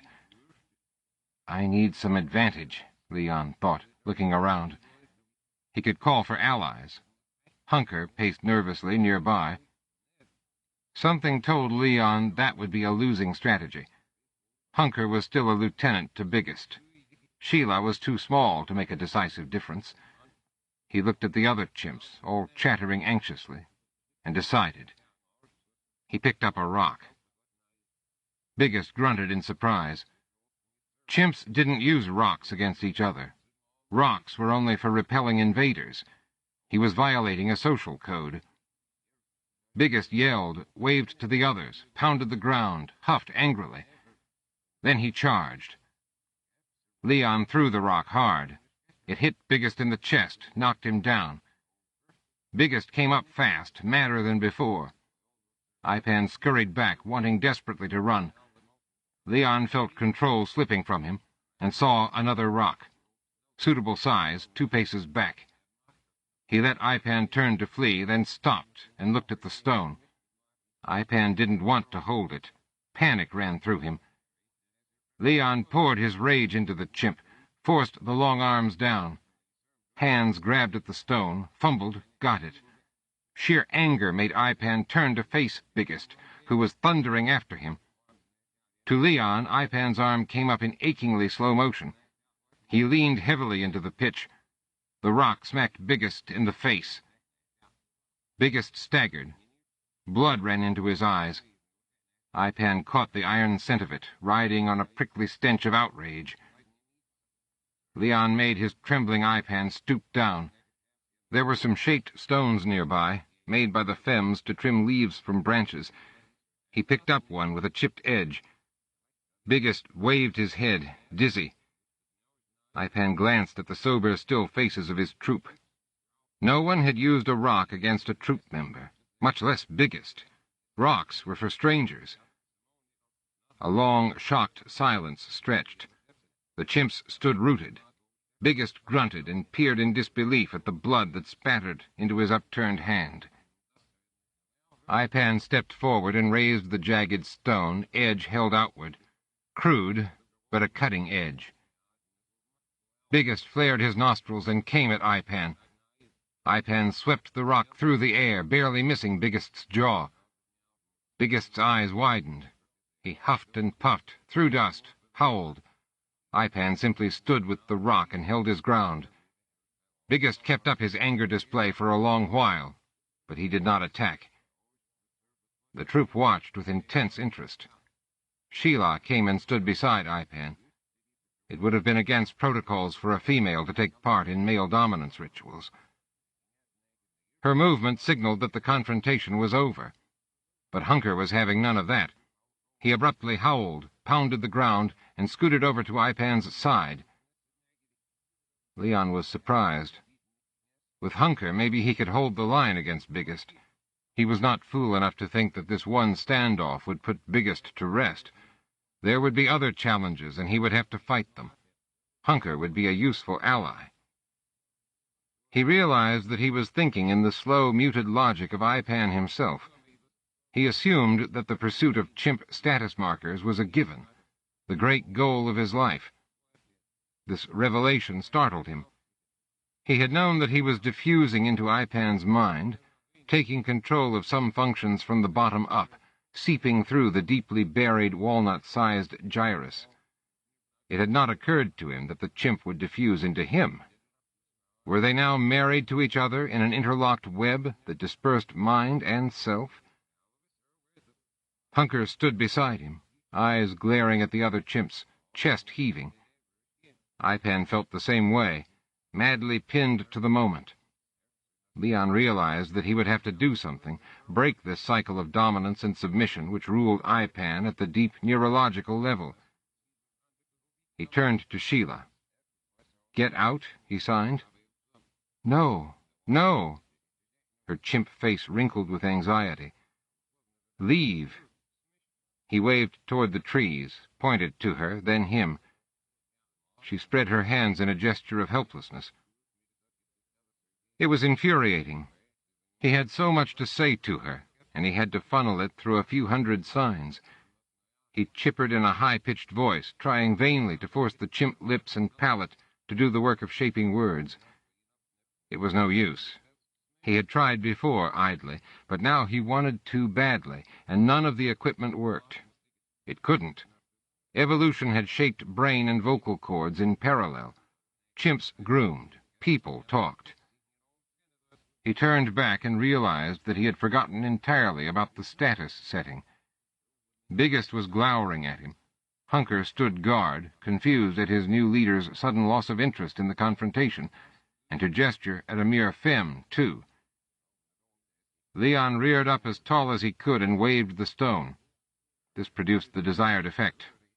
Biggest inched back a bit, and the rest of the troop edged closer. Leon made Ipan stalk forward boldly. By this time it did not take much effort, for Ipan was enjoying this enormously. Biggest retreated. Femmes inched around Biggest and approached Ipan. If only I could leave him to the femmes' delights, Leon thought. He tried to bail out again. Nothing. The mechanism wasn't working back at the excursion station, and something told him that it wasn't going to get fixed. He gave the edged stone to Hunker. The chimp seemed surprised, but took it. Leon hoped the symbolism of the gesture would penetrate in some fashion, because he had no time left to spend on chimp politics. Hunker hefted the rock and looked at Ipan. Then he cried in a rolling, powerful voice, tones rich in joy and triumph. Leon was quite happy to let Hunker distract the troop. He took Sheila by the arm and led her into the trees. No one followed. He was relieved. If another chimp had tagged along, it would have confirmed his suspicions. Reuben might be keeping track. Still, he reminded himself, absence of evidence is not evidence of absence. The humans came swiftly, with clatter and booms. He and Sheila had been in the trees a while. At Leon's urging, they had worked their way a few clicks away from the troop. Ipan and Sheila showed rising anxiety at being separated from their troop. His teeth chattered and eyes jerked anxiously at every suspicious movement. This was natural, for isolated chimps were far more vulnerable. The humans' landing did not help. "Danger," Leon signed, cupping an ear to indicate the noise of flyers landing nearby. Sheila signed, "Where go?" "Away." She shook her head vehemently. "Stay here. They get us." They would indeed, but not in the sense she meant. Leon cut her off curtly, shaking his head. "Danger." They had never intended to convey complicated ideas with their signs, and now he felt bottled up, unable to tell her his suspicions. Leon made a knife-across-throat gesture. Sheila frowned. He bent down and made Ipan take a stick. In soft loam he wrote, "Imperial Industrie agents want us dead." Sheila looked dumbfounded. Kelly had probably been operating under the assumption that the failure to bail out was a temporary error. It had lasted too long for that. The landing of people in noisy, intrusive fashion confirmed his hunch. No ordinary team would disturb the animals so much, and nobody would come after them directly. They would fix the immersion apparatus, where the real problem was. "They keep us here. Kill us. Blame on animals." He had better arguments to back up his case, the slow accumulation of small details in Reuben's behavior. That, and the guess that letting them die in an accident while immersed in a chimp was plausible enough to escape an investigation. The humans went about their noisy business.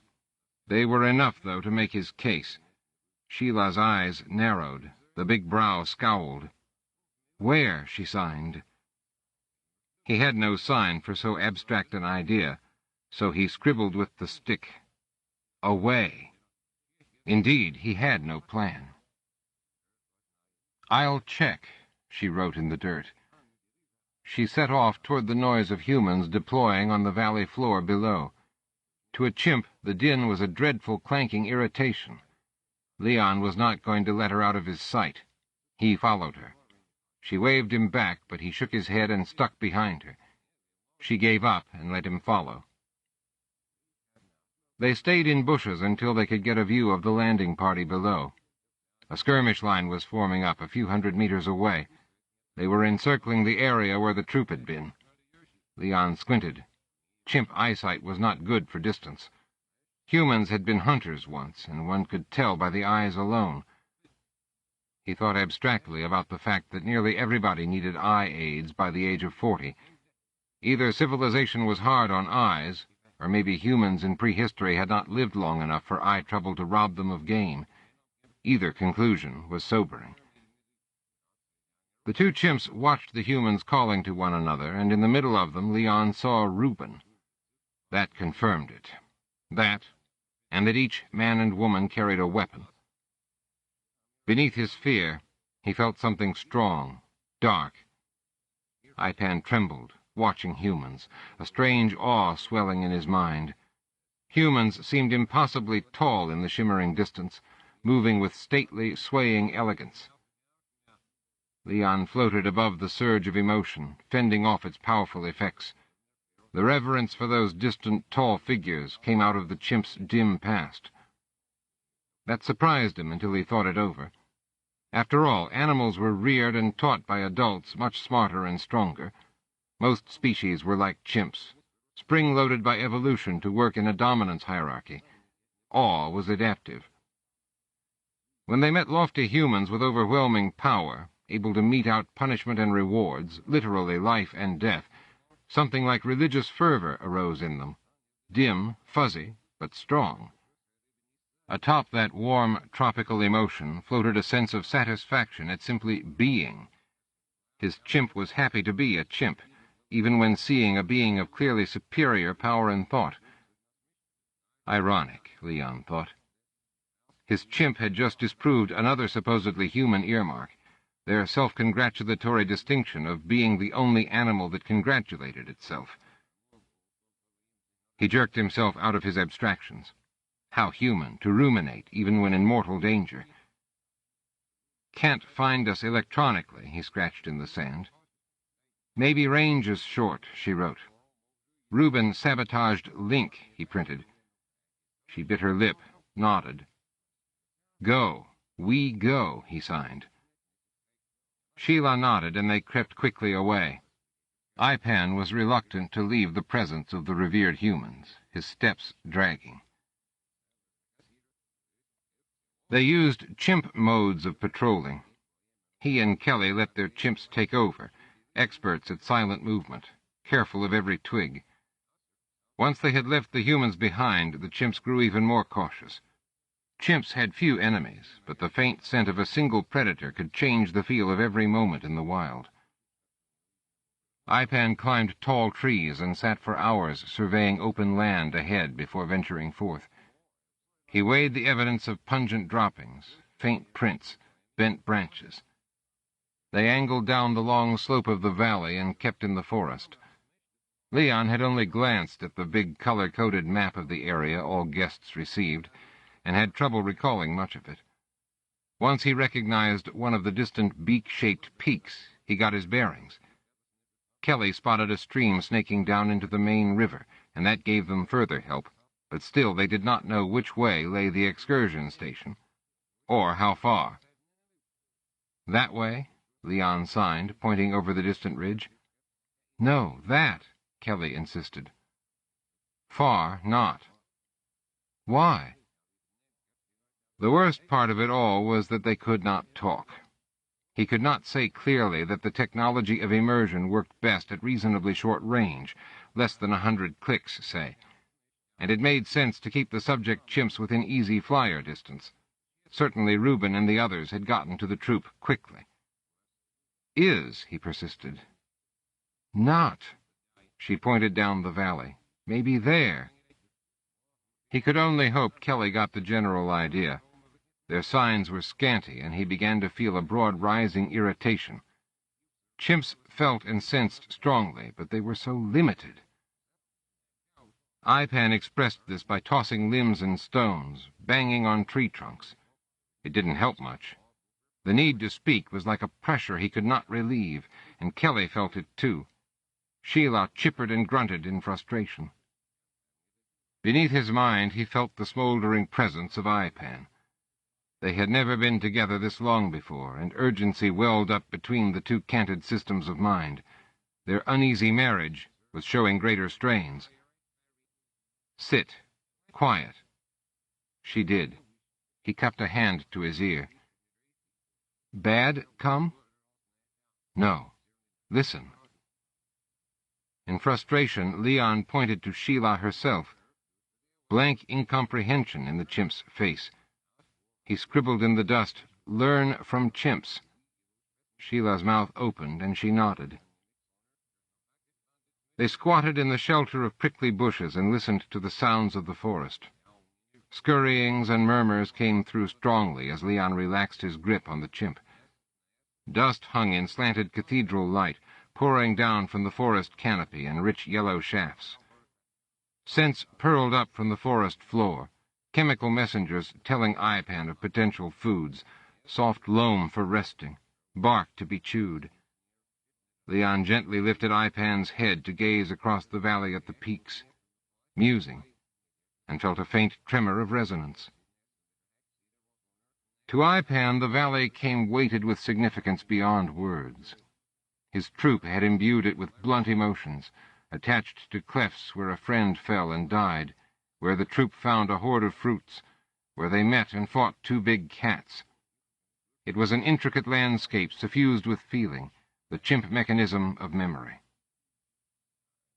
Leon faintly urged Ipan to think beyond the ridgeline, and felt in response a diffuse anxiety. He bore in on that kernel, and an image burst into Ipan's mind, fringed in fear. A rectangular bulk framed against a cool sky. The excursion station. There. He pointed for Kelly.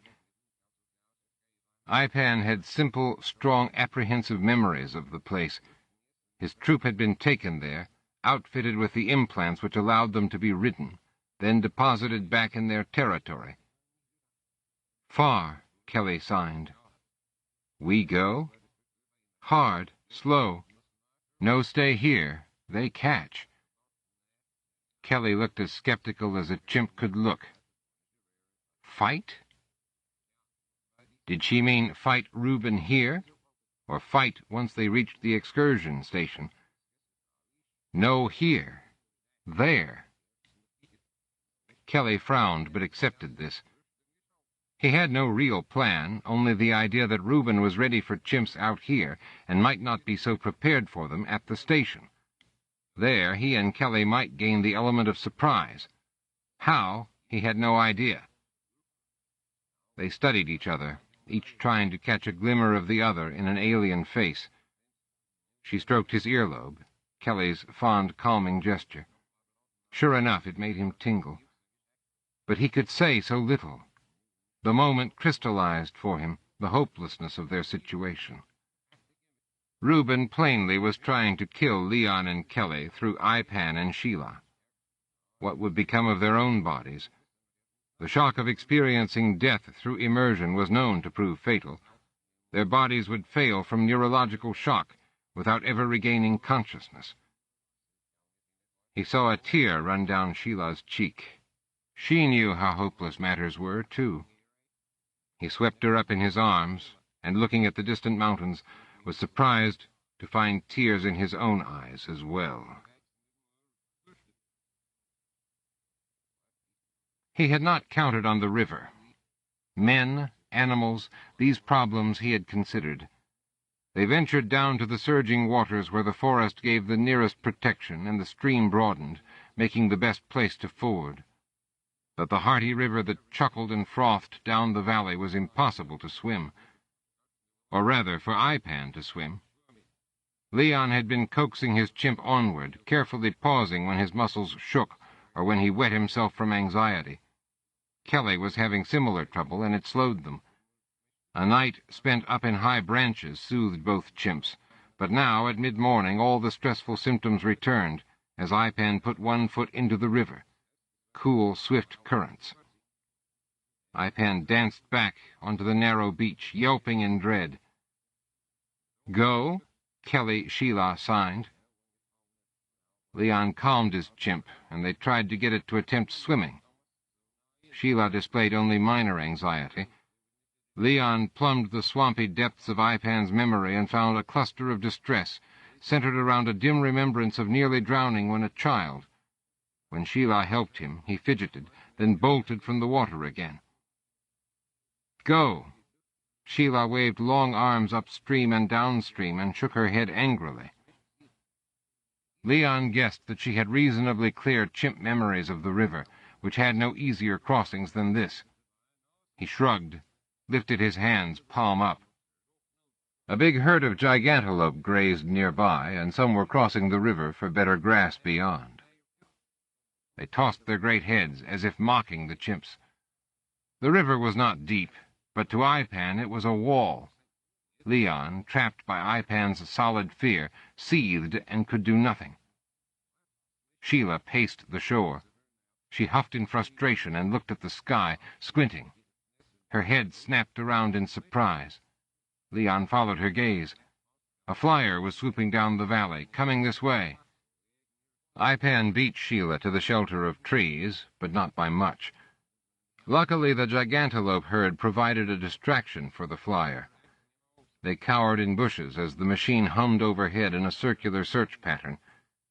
Leon had to quell Ipan's mounting apprehension by envisioning scenes of quiet and peace and food, while he and Sheila groomed each other. The flyer finally went away. They would have to minimize their exposure on open grasslands now. They foraged for fruit. His mind revolved uselessly, and a sour depression settled over him. He was quite neatly caught in a trap, a pawn in politics. Worse, Kelly was in it, too. He was no man of action. Nor a chimp of action, either, he thought dourly. As he brought a few overripe bunches of fruit back to their bushes overlooking the river, he heard cracking noises. He crouched down and worked his way uphill and around the splintering sounds. Sheila was stripping branches from the trees. When he approached, she waved him on impatiently, a common chimp gesture remarkably like a human one. She had a dozen thick branches lined up on the ground. She went to a nearby spindly tree and peeled bark from it in long strips. The noise made Ipan uneasy. Predators would be curious at this unusual sound. He scanned the forest for danger.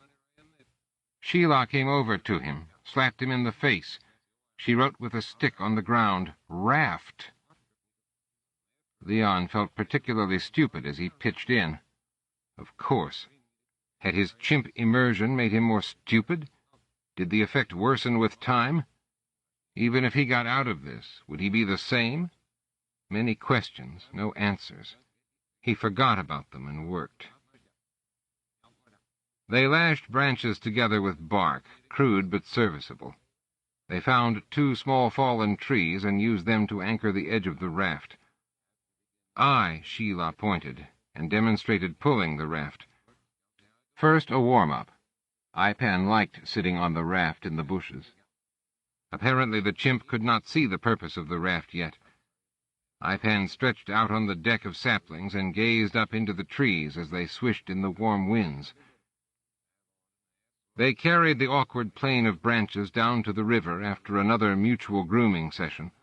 The sky was filled with birds, but he could see no flyers. They hurried. Ipan was skeptical about stepping onto the raft when it was halfway into the water, but Leon called up memories filled with warm feeling, and this calmed the quick-tripping heart he could feel knocking in the chimp veins. Ipan sat gingerly on the branches. Sheila cast off. She pushed hard, but the river swept them quickly downstream. Alarm spurted in Ipan. Leon made Ipan close his eyes. That slowed the breathing, but anxiety skittered across the chimp mind like heat lightning forking before a storm. The raft's rocking motion actually helped, making Ipan concentrate on his queasy stomach. Once his eyes flew open when a floating log smacked into the raft, but the dizzying sight of water all around made him squeeze them tight immediately. Leon wanted to help her, but he knew from the trip-hammer beating of Ipan's heart that panic hovered near. He could not even see how she was doing. He had to sit blind and feel her shoving the raft along. She panted noisily, struggling to keep it pointed against the river's tug. Spray splashed onto him. Ipan jerked, yelped, pawed anxiously with his feet as if to run. A sudden lurch. Sheila's grunt cut off with a gurgle, and he felt the raft spin away on rising currents. A sickening spin. Ipan jerked clumsily to his feet. Eyes jumped open. Swirling water, the raft unsteady. He looked down, and the branches were coming apart. Panic consumed him. Leon tried to promote soothing images, but they blew away before winds of fright. Sheila came paddling after the raft, but it was picking up speed. Leon made Ipan gaze at the far shore, but that was all he could do before the chimp started yelping and scampering on the raft, trying to find a steady place. It was no use. The branches broke free of their bindings, and chilly water swept over the deck. Ipan screamed. He leaped, fell, rolled, jumped up again. Leon gave up any idea of control. The only hope lay in seizing just the right moment. The raft split down the middle, and his half veered heavily to the left. Ipan started away from the edge, and Leon fed that, made the chimp step further. In 2 bounds he took the chimp off the deck and into the water, toward the far shore. Ipan gave way then to pure blind panic. Leon let the legs and arms thrash, but to each he gave a push at the right moment. He could swim, Ipan couldn't. The near aimless flailing held Ipan's head out of water most of the time. It even gained a little headway. Leon kept focused on the convulsive movements, ignoring the cold water. And then Sheila was there, her jaws agape. She grabbed him by the scruff of the neck and shoved him toward shore. Ipan tried to grapple with her, climb up her. Sheila socked him in the jaw. He gasped. She pulled him toward shore. Ipan was stunned. This gave Leon a chance to get the legs moving in a thrusting stroke. He worked at it, single-minded among the rush and gurgle, chest heaving, and after a seeming eternity felt pebbles beneath his feet. Ipan scrambled up onto the rocky beach on his own. He let the chimp slap himself and dance to warm up. Sheila emerged dripping and bedraggled, and Ipan swept her up in his thankful arms. Walking was work, and Ipan wasn't having any. Leon tried to make the chimp cover ground, but now they had to ascend difficult gullies, some mossy and rough. They stumbled, waded, climbed, and sometimes just crawled up the slopes of the valley. The chimps found animal trails, which helped a bit. Ipan stopped often for food or just to gaze idly into the distance. Soft thoughts flitted like moths through the foggy mind, buoyant on liquid emotional flows which eddied to their own pulse. Chimps were not made for extended projects. They made slow progress. Night came, and they had to climb trees, snagging fruit on the way. Ipan slept, but Leon did not. Could not. Their lives were just as much at risk here as the chimps', but the slumbering minds he and Kelly attended had always lived this way. To the chimps, the forest night seeped through as a quiet rain of information, processed as they slept. Their minds keyed vagrant sounds to known non-threats, leaving slumber intact. Leon did not know the subtle signs of danger, and so mistook every rustle and tremor in the branches as danger approaching on soft feet. Sleep came against his will. In dawn's first pale glow, Leon awoke with a snake beside him. It coiled like a green rope around a descending branch, getting itself into striking position. It eyed him, and Leon tensed. Ipan drifted up from his own profound slumber. He saw the snake, but did not react with a startled jerk, as Leon feared he might. A long moment passed between them, and Ipan blinked just once. The snake became utterly motionless, and Ipan's heart quickened, but he did not move. Then the snake uncoiled and glided away, and the unspoken transaction was done. Ipan was unlikely prey. This green snake did not taste good, and chimps were smart enough to be about other business. When Sheila awoke, they went down to a nearby chuckling stream for a drink, scavenging leaves and a few crunchy insects on the way. Both chimps nonchalantly peeled away fat black land leeches which had attached to them in the night. The thick, engorged worms sickened Leon, but Ipan pulled them off with the same casualness Leon would have retying loosened shoelaces. Ipan drank, and Leon reflected that the chimp felt no need to clean himself.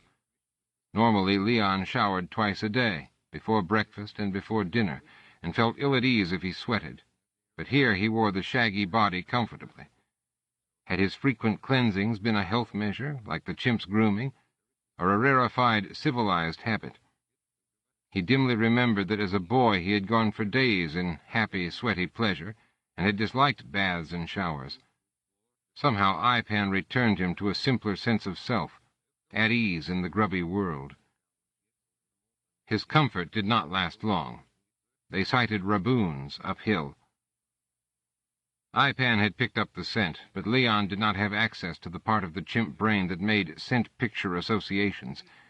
He had only known that something disturbed Ipan, wrinkling the knobby nose. The sight, at short range, jolted him. Thick hindquarters, propelling them in brisk steps. Short forelimbs, ending in sharp claws. Their large heads seemed to be mostly teeth, sharp and white above slitted, wary eyes. A thick brown pelt covered them, growing bushy in the heavy tail they used for balance. Days before, from the safety of a high tree, Ipan had watched some rip and devour the soft tissues of a gigantelope out on the grasslands. These came sniffing, working downslope in a skirmish line, 5 of them. Sheila and Ipan trembled at the sight. They were downwind of the raboons, and so beat a retreat in silence. There were no tall trees here, just brush and saplings. Leon and Sheila angled away downhill and got some distance, and then saw ahead a clearing. Ipan picked up the faint tang of other chimps wafting from across the clearing. He waved to her. "Go!" At the same moment, chorus rose behind them. The raboons had smelled them. Their wheezing grunts came echoing through the thick bushes. Down the slope there was even less cover, but bigger trees lay beyond. They could climb those. Ipan and Sheila hurried across the broad tan clearing on all fours, but they were not quick. Snarling raboons burst into the grass behind them. Leon scampered into the trees, and directly into the midst of a chimp troop. There were several dozen, startled and blinking. He yelled incoherently, wondering how Ipan would signal to them. The nearest large male turned, bared teeth, and shrieked angrily. The entire pack took up the call, whooping and snatching up sticks and rocks, throwing them at Ipan. A pebble hit him on the chin, a branch on the thigh. He fled, Sheila already a few steps ahead of him. The raboons came charging across the clearing. In their claws they held small, sharp stones. They looked big and solid, but they slowed at the barrage of screeches and squawks coming from the trees. Ipan and Sheila burst out into the grass of the clearing, and the chimps came right after them. The raboons skidded to a halt. The chimps saw the Raboons, but they did not stop or even slow. They still came after Ipan and Sheila, with murderous glee. The Raboons stood frozen, their claws working uneasily. Leon realized what was happening and picked up a branch as he ran, calling hoarsely to Sheila. She saw and copied him. He ran straight at the Raboons, waving the branch. It was an awkward, twisted old limb, useless, but it looked big. Leon wanted to seem like the advance guard of some bad business. In the rising cloud of dust and general chaos, the Raboons saw a large party of enraged chimps emerging from the forest. They bolted. Squealing, they ran at full stride into the far trees. Ipan and Sheila followed, running with the last of their strength. By the time Ipan reached the first trees, he looked back, and the chimps had stopped halfway, still screeching their vehemence. He signed to Sheila, "Go," and they cut away at a steep angle, heading uphill. Ipan needed food and rest to stop his heart from lurching at every minor sound. Sheila and Ipan clutched each other, high in a tree, and crooned and petted. Leon needed time to think.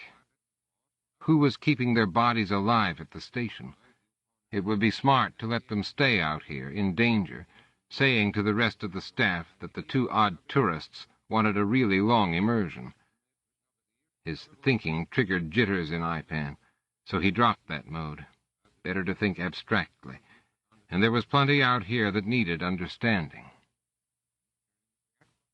The biotechnicians who planted chimps and gigantelope and the rest here had tinkered with the Raboons. The wild days of explosive biotech in the first years of the Twen-Sen had allowed just about anything. Capabilities soon thereafter, in the Twen-Tens, had allowed the biotech tinkerers to see if they could turn a more distant primate relative, the baboon, into something like humans. A perverse goal, it seemed to Leon, but believable. Scientists loved to monkey with matters. The work had gotten as far as pack-hunting behavior, but Raboons had no tools beyond crudely edged stones, occasionally used to cut meat once they had brought it down. In another few million years, under evolution's raw rub, they might be as smart as chimps. Who would go extinct then? At the moment, he didn't much care. He had felt real rage when the chimps, his own kind, had turned against them, even when the Raboons came within view. Why? He worried at the issue. Sure, there was something here he had to understand. Socio-history had to deal with such basic fundamental impulses. The chimp's reaction had been uncomfortably close to myriad incidents in human history. Hate the stranger. He had to fathom that murky truth. Chimps moved in small groups, disliking outsiders, breeding mostly within their modest circle of a few dozen. This meant that any genetic trait that emerged could pass swiftly into all the members, through inbreeding. If it helped the band survive, the rough rub of chance would select for that band's survival. Fair enough. But the trait had to be undiluted. A troop of especially good rock-throwers would get swallowed up if they joined a company of several hundred. Contact would make them breed outside the original small clan. Outbreeding, their genetic heritage, would get watered down. Striking a balance between the accidents of genetics in small groups and the stability of large groups, that was the trick. Some lucky troop might have fortunate genes, conferring traits that fit the next challenge handed out by the ever-altering world. They would do well. But if those genes never passed to many chimps, what did it matter? With some small amount of outbreeding, that trait got spread into other bands. Down through the strainer of time, others picked up the trait. It spread. This meant it was actually helpful to develop smoldering animosity to outsiders, an immediate sense of their wrongness. Don't breed with them. So small bands held fast to their eccentric traits, and some prospered. Those lived on. Most perished. Evolutionary jumps happened faster in small, semi-isolated bands which outbred slightly. They kept their genetic assets in one small basket, the troop. Only occasionally did they mate with another troop, often through rape.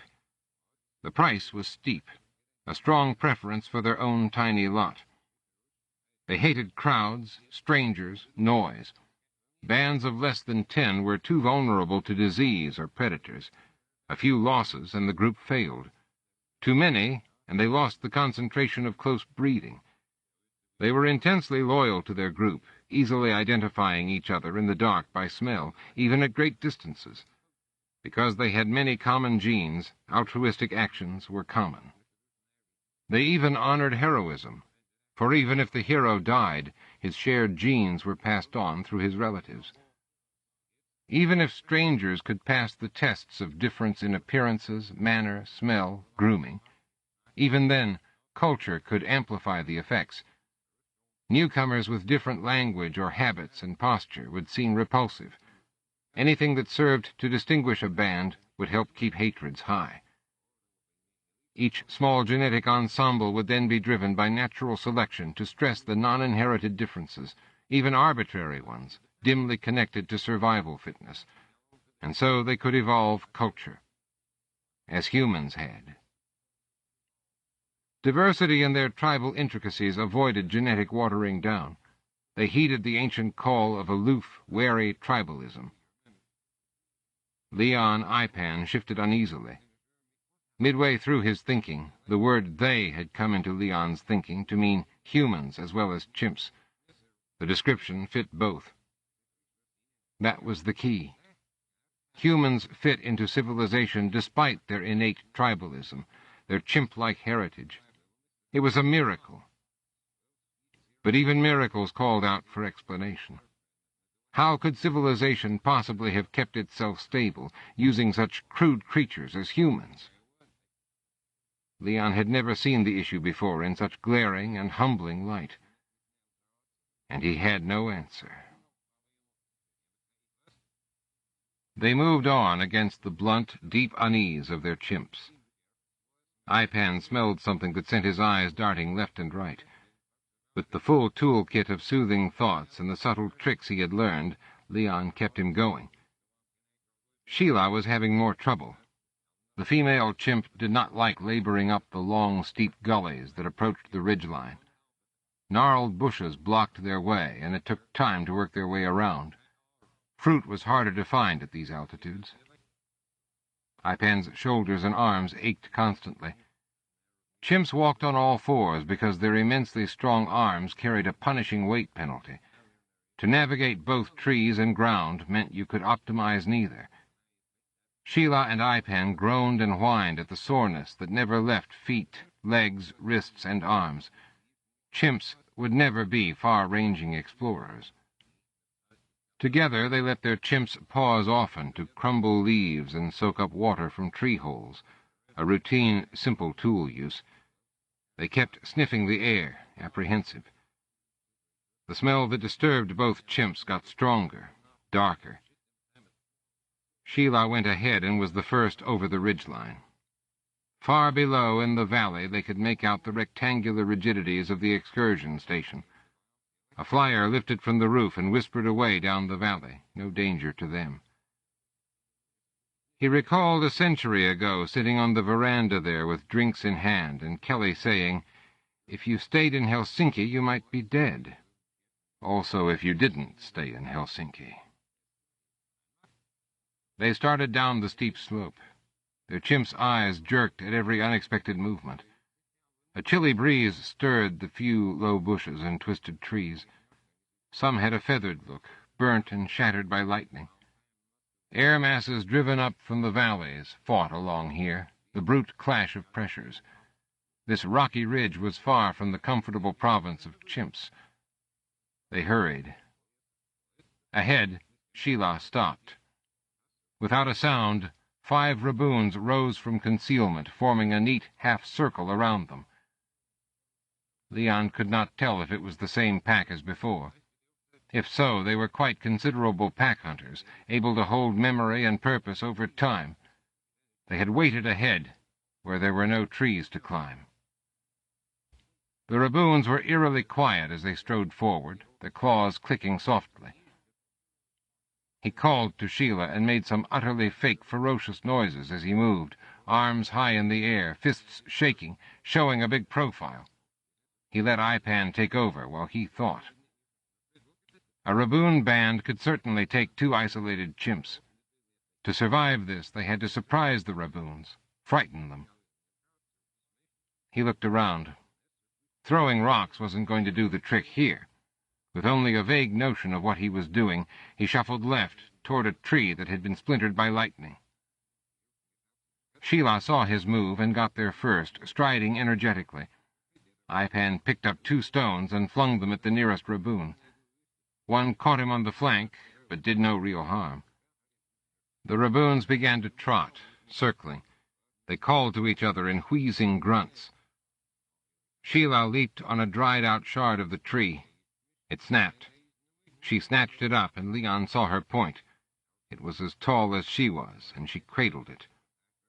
The largest Raboon grunted, and they all looked at each other. The Raboons charged. The nearest one came at Sheila. She caught it on the shoulder with the blunt point, and it squealed.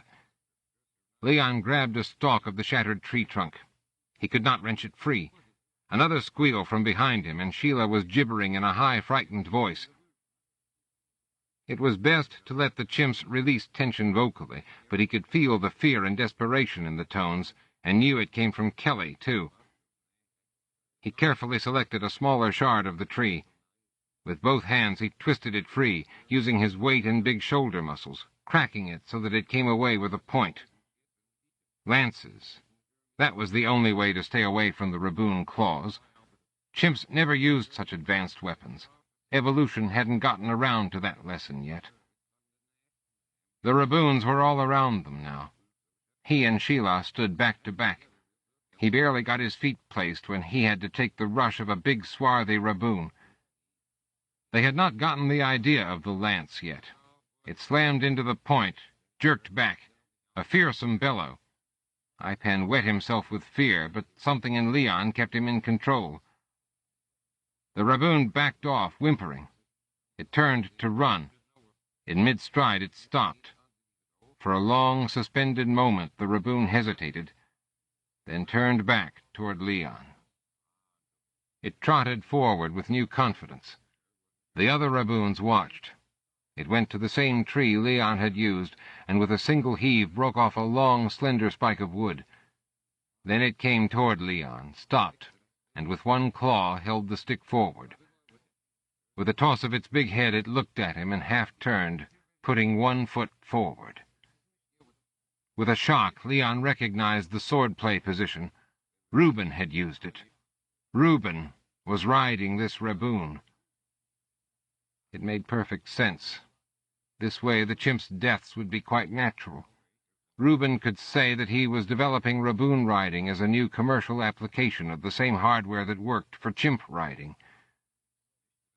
Reuben came forward a careful step at a time, holding the long lance between 2 claws now. He made the end move in a circle. Movement was jerky. Claws were crude compared with chimp hands, but the Raboon was stronger.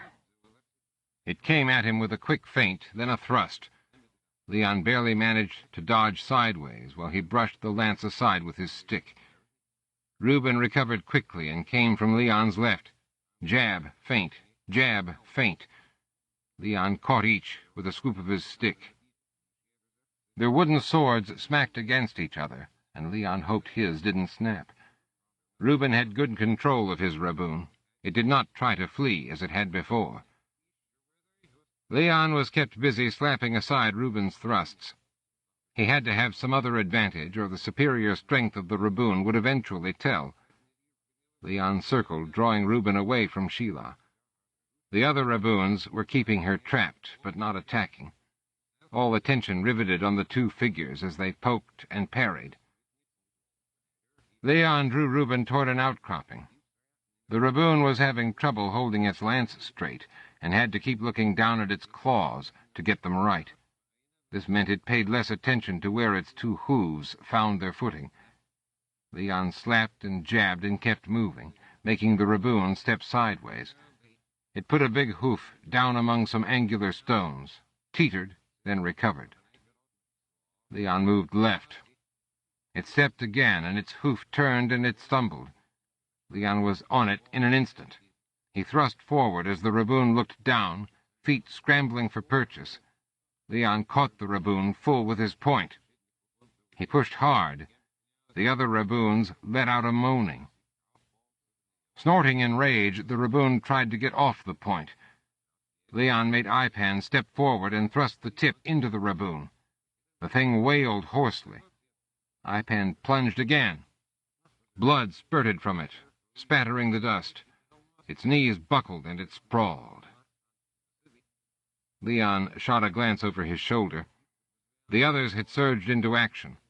Sheila was holding off 3, screeching at them so loudly it unnerved even him. She had already wounded 1. Blood dripped down its brown coat. But the others did not charge. They circled and growled and stamped their feet, but came no closer. They were confused. Learning, too. He could see the quick, bright eyes studying the situation, this fresh move in the perpetual war. Sheila stepped out and poked the nearest raboon. It launched itself at her in a snarling fit, and she stuck it again, deeper. It yelped and turned, and ran. That did it for the others. They all trotted off, leaving their fellow bleating on the ground. Its dazed eyes watched its blood trickle out. Its eyes flickered, and Reuben was gone. The animal slumped. With deliberation, Leon picked up a rock and bashed in the skull. It was messy work, and he sat back inside Ipan and let the dark, smoldering chimp anger come out. He bent over and studied the raboon brain. A fine silvery webbing capped the rubbery, convoluted ball. Immersion circuitry. He turned away from the sight, and only then saw that Sheila was hurt. The station crowned a rugged hill. Steep gullies gave the hillside the look of a weary, lined face. Wiry bushes thronged the lower reaches. Ipan puffed as he worked his way through the raw land cut by erosion. In chimp vision, the night was eerie, a shimmering vista of pale greens and blue-tinged shadows. The hill was a nuance in the greater slope of a grand mountain, but chimp vision could not make out the distant features. Chimps lived in a close, immediate world. Ahead he could see clearly the glowing blank wall ringing the station, massive, 5 meters tall, and he remembered from his tourist tour of the place, rimmed with broken glass. Behind him came gasps as Sheila labored up the slope. The wound in her side made her gait stiff, face rigid. She refused to hide below. They were both near exhaustion, and their chimps were balky, despite 2 stops for fruit and grubs and rest. Through their feeble vocabulary, their facial grimacing and writing in the dust, they had discussed the possibilities. 2 chimps were vulnerable out here.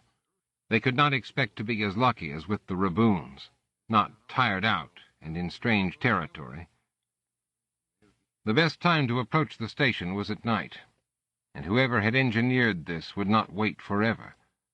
They had hidden from flyers twice more this last day. Resting through the next day was an inviting option, but Leon felt a foreboding press him onward.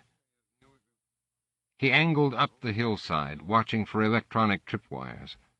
Of such technical matters he knew nothing. He would have to keep a lookout for the obvious, and hope that the station was not wired for thinking trespassers.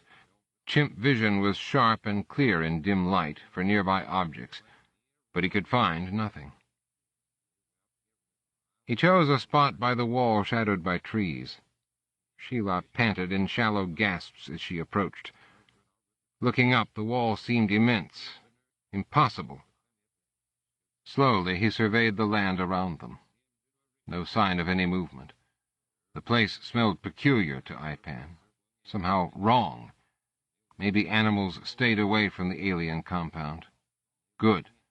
That would make security inside less alert. The wall was polished concrete. A thick lip jutted out at the top, making climbing it harder. Sheila gestured where trees grew near the wall. Stumps nearer showed that the builders had thought about animals leaping across from branches, but some were tall enough and had branches within a few meters of the top. Could a chimp make the distance? Not likely, especially when tired. Sheila pointed to him and back to her, then held hands and made a swinging motion. Could they swing across the distance? He studied her face. The designer would not anticipate two chimps cooperating that way. He squinted up at the top. Too high to climb, even if Sheila stood on his shoulders. Yes, he signed. A few moments later, her hands holding his feet, about to let go of his branch, he had second thoughts. Ipan didn't mind this bit of calisthenics, and in fact was happy to be back in a tree, but Leon's human judgment still kept shouting that he could not possibly do it. Natural chimp talent conflicted with human caution. Luckily, he did not have much time to indulge in self-doubt. Sheila yanked him off the branch. He fell, held only through her hands. She had wrapped her feet securely around a thick branch, and now began to oscillate him like a weight on a string. She swung him back and forth, increasing the amplitude. Back, forth, up, down, centrifugal pressure in his head. To Ipan it was unremarkable. To Leon it was a wheeling world of heart-stopping whirls. Small branches brushed him, and he worried about noise, and then forgot about that because his head was coming up level with the top of the wall. The concrete lip was rounded off on the inside, so no hook could find a grip. He swung back down, head plunging toward ground, then up into the lower branches, twigs slapping his face. On the next swing he was higher. All along the top of the wall thick glass glinted. Very professional. He barely had time to realize all this when she let him go. He arced up, hands stretched out, and barely caught the lip. If it had not protectively protruded out, he would have missed. He let his body slam against the side. His feet scrabbled for purchase against the sheer face. A few toes got hold. He heaved up, muscles bunching, and over. Never before had he appreciated how much stronger a chimp could be. No man could have made it here. He scrambled up, cutting his arm and haunch on glass. It was a delicate business, getting to his feet and finding a place to stand. A surge of triumph. He waved to Sheila, invisible in the tree. From here on it was up to him. He realized suddenly that they could have fashioned some sort of rope tying together vines. Then he could lift her up here. Good idea. Too late. No point in delaying. The compound was partly visible through the trees, a few lights burning, utterly silent. They had waited until the night was about half over. He had nothing but Ipan's gut feelings to tell him when. He looked down. Just beyond his toes, razor wire gleamed, set into the concrete. Carefully, he stepped between the shiny lines. There was room among the sharp glass teeth to stand. A tree blocked his vision, and he could see little below him in the dim glow from the station. At least, that meant they couldn't see him either. Should he jump? Too high. The tree that hid him was close, but he could not see into it. He stood and thought, but nothing came to him. Meanwhile, Sheila was behind him, alone, and he hated leaving her where dangers waited that he did not even know. He was thinking like a man and forgetting that he had the capability of a chimp. Go! He leaped. Twigs snapped, and he plunged heavily in shadows. Branches stabbed his face. He saw a dark shape to his right, and so curled his legs, rotated, hands out, and snagged a branch. His hands closed easily around it, and he realized it was too thin. Too thin! It snapped. The crack came like a thunderbolt to his ears. He fell, letting go of the branch. His back hit something hard, and he rolled, grappling for a hold. His fingers closed around a thick branch, and he swung from it. Finally, he let out a gasp. Leaves rustled, branches swayed. Nothing more. He was halfway up the tree. Aches sprouted in his joints, a galaxy of small pains. Leon relaxed and let Ipan master the descent. He had made far too much noise falling in the tree, but there was no sign of any movement across the broad lawns between him and the big, luminous station. He thought of Sheila and wished there were some way he could let her know he was inside now. Thinking of her, he measured with his eye the distances from nearby trees, memorizing the pattern so that he could find the way back at a dead run if he had to. Now what? He didn't have a plan. That and suspicions. Leon gently urged Ipan, who was nervous and tired, barely controllable, into a triangular pattern of bushes. Ipan's mind was like a stormy sky split by skittering lightning. Not thoughts precisely, more like knots of emotion, forming and flashing around crisp kernels of anxiety. Patiently, Leon summoned up soothing images, getting Ipan's breathing slowed, and he almost missed the whispery sound. Nails scrabbling on a stone walkway. Something running fast. They came around the triangle peak of bushes. Bunched muscles, sleek skin, stubby legs eating up the remaining distance. They were well trained to seek and kill soundlessly, without warning. To Ipan, the monsters were alien, terrifying. Ipan stepped back in panic before the two onrushing bullets of muscle and bone. Black gums peeled back from white teeth, bared beneath mad eyes. Then Leon felt something shift in Ipan.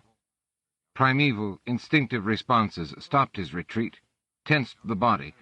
No time to flee, so fight. Ipan set himself, balanced. The two might go for his arms, so he drew them back, crouching to bring his face down. Ipan had dealt with four-legged pack hunters before, somewhere far back in ancestral memory, and knew innately that they lined up on a victim's outstretched limb, would go for the throat. The canines wanted to bowl him over, slash open the jugular, rip and shred in the vital seconds of surprise. They gathered themselves, bundles of swift sinew, running nearly shoulder to shoulder, big heads up, and leaped. In air they were committed, Ipan knew, and open. Ipan brought both hands up to grasp the canine's forelegs. He threw himself backward, holding the legs tight, his hands barely beneath the jaws. The wirehound's own momentum carried them over his head as he rolled backward. Ipan rolled onto his back, yanking hard. The sudden snap slammed the canines forward. They could not get their heads turned around and down to close on his hand. The leap, the catch, the quick pivot and swing, the heave, all combined in a centrifugal whirl that slung the wirehounds over Ipan as he himself went down, rolling. He felt the canine's legs snap and let go. They sailed over him with pained yelps. Ipan rolled over completely, head tucked in, and came off his shoulders with a bound. He heard a solid thud, clacks as jaws snapped shut, a thump as the canines hit the grass, broken legs unable to cushion them. He scrambled after them, his breath whistling. They were trying to get up, turning on snapped legs to confront their quarry. Still no barks, only faint whimpers of pain, sullen growls. One swore vehemently and quite obscenely. The other chanted, "Bastard! Bastard!" Animals turning in their vast, sorrowful night. He jumped high and came down on both. His feet drove their necks into the ground, and he felt bone give way. Before he stepped back to look, he knew they were gone. Ipan's blood surged with joy. Leon had never felt this tingling thrill, not even in the first immersion, when Ipan had killed a stranger. Victory over these alien things with teeth and claws that come at you out of the night was a profound, inflaming pleasure. Leon had done nothing. The victory was wholly Ipan's. For a long moment, Leon basked in it in the cool night air, felt the tremors of ecstasy. Slowly, reason returned. There were other wirehounds. Ipan had caught these just right. Such luck did not strike twice. The wirehounds were easy to see on the lawn, would attract attention. Ipan did not like touching them. Their bowels had emptied, and the smell cut the air. They left a smear on the grass as he dragged them into the bushes. Time. Someone would miss the canines, come to see. Ipan was still pumped up from his victory. Leon used that to get him trotting across the broad lawn, taking advantage of shadows. Energy popped in Ipan's veins. Leon knew it was a mere momentary glandular joy, overlaying a deep fatigue. When it faded, Ipan would become dazed, hard to govern. Every time he stopped, he looked back and memorized landmarks. He might have to return this way on the run. It was late, and most of the station was dark. In the technical area, though, a cluster of windows blossomed with what Ipan saw as impossibly rich, strange, superheated light. He loped over to them and flattened himself against the wall. It helped that Ipan was fascinated by this strange citadel of the godlike humans.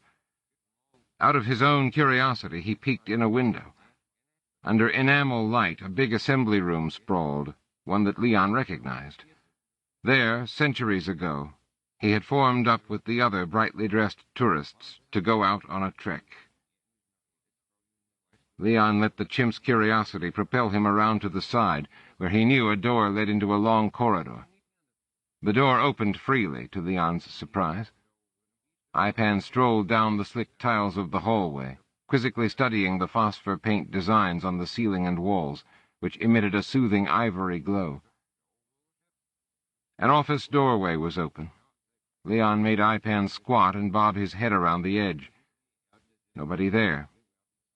It was a sumptuous den with shelves soaring into a vaulted ceiling. Leon remembered sitting there discussing the immersion process. That meant the immersion vessels were just a few doors away, down... The squeak of shoes on tiles made him turn. Ex-Spec Reuben was behind him, leveling a weapon. In the cool light, the man's face looked odd to Ipan's eyes, mysteriously bony. Leon felt the rush of reverence in Ipan and let it carry the chimp forward, chippering softly. Ipan felt awe, not fear. Leon wondered why Reuben said nothing, and then realized that of course he could not reply. Reuben tensed up, waving the snout of his ugly weapon. A metallic click. Ipan brought his hands up in a ritual chimp greeting, and Reuben shot him. The impact spun Ipan around. He went down, sprawling. Reuben's mouth curled in derision. Smart prof, huh? Didn't figure the alarm on the door, huh? The pain from Ipan's side was sharp, startling. Leon rode the hurt and gathering anger in Ipan, helping it build. Ipan felt his side, and his hand came away sticky, smelling like warm iron in the chimp's nostrils. Reuben circled around, weapon waving. "You killed me, you weak little dope. Ruined a good experimental animal, too. Now I got to figure what to do with you." Leon threw his own anger atop Ipan's seethe. He felt the big muscles in the shoulders bunch. The pain in the side jabbed suddenly. Ipan groaned and rolled on the floor, pressing one hand to the wound. Leon kept the head down so that Ipan could not see the blood that was running down now across the legs. Energy was running out of the chimp body. A seeping weakness came up the legs. He pricked his ears to the shuffle of Reuben's feet. Another agonized roll, this time bringing the legs up in a curl. Guess there's really only one solution. Leon heard the metallic click. Now, yes, He let his anger spill. Ipan pressed up with his forearms and got his feet under him. No time to get all the way up. Ipan sprang at Reuben, keeping low. A tinny shot whisked by his head. Then he hit Reuben in the hip and slammed the man against the wall. The man's scent was sour, salty. Leon lost all control. Ipan bounced Reuben off the wall and instantly slammed arms into the man with full force. Reuben tried to deflect the impact. Ipan pushed the puny human arms aside. Reuben's pathetic attempts at defense were like spider webs brushed away. He butted Reuben and pounded massive shoulders into the man's chest. The weapon clattered on the tiles. Ipan slammed himself into the man's body again and again. Strength, power, joy. Bones snapped. Reuben's head snapped back, smacked to the wall, and he went limp. Ipan stepped back, and Reuben sagged to the tiles. Joy. Blue-white flies buzzed at the rim of his vision. Must move. That was all Leon could get through the curtain of emotions that shrouded the chimp mind. The corridor lurched. Leon got Ipan to walk in a sidewise teeter. Down the corridor, painful steps. 2 doors. 3. Here? Locked. Next door. World moving slower somehow. The door snicked open. An antechamber that he recognized. Ipan blundered into a chair and almost fell. Leon made the lungs work hard. The gasping cleared his vision of the dark edges that had crept in, but the blue-white flies were there, fluttering impatiently, and thicker. He tried the far door. Locked. Leon summoned what he could from Ipan. Strength, power, joy. Ipan slammed his shoulder into the solid door. It held. Again. And again. Sharp pain. And it popped open. Right, this was it. The Immersion bay. Ipan staggered into the array of vessels. The walk down the line between banks of control panels took an eternity. Leon concentrated on each step, placing each foot. Ipan's field of view bobbed as the head seemed to slip around on the liquid shoulders. Here, his own vessel. He fumbled with the latches, popped it open. There lay Leon Matic, peaceful, eyes closed. Emergency controls, yes. He knew them from the briefing. He searched the polished steel surface and found the panel on the side. Ipan stared woozily at the meaningless lettering, and Leon himself had trouble reading. The letters jumped and fused together. He found several buttons and servo controls. Ipan's hands were stubby, wrong. It took 3 tries to get the reviving program activated. Lights cycled from green to amber. Ipan abruptly sat down on the cool floor. The blue-white flies were buzzing all around his head now, and they wanted to bite him. He sucked in the cool, dry air, but there was no substance in it. No help. Then, without any transition, he was looking at the ceiling. On his back, the lamps up there were getting dark, fading. Then they went out. Leon's eyes snapped open. The recovery program was still sending electrostims through his muscles. He let them jump and tingle and ache while he thought. He felt fine, not even hungry, as he usually did after an immersion. How long had he been in the wilderness? At least 5 days. He sat up. There was no one in the vessel room. Evidently Reuben had gotten some silent alarm, but had not alerted anyone else. That pointed again to a tight little conspiracy. He got out shakily. To get free, he had to detach some feeders and probes, but they seemed simple enough. Ipan. The big body filled the walkway. He knelt and felt for a pulse. Rickety. But first, Kelly. Her vessel was next to his, and he started the revival. She looked well. Reuben must have put some transmission block on the system, so that none of the staff could tell by looking at the panel that anything was wrong. A simple cover story, a couple who wanted a really long immersion. Reuben had warned them, but no, they wanted it so. A perfectly plausible story. Kelly's eyes fluttered. He kissed her. She gasped. He made a chimp sign, quiet, and went back to IPAN. Blood came steadily. Leon was surprised to find that he could not pick up the rich, pungent elements in the blood from smell alone. A human missed so much.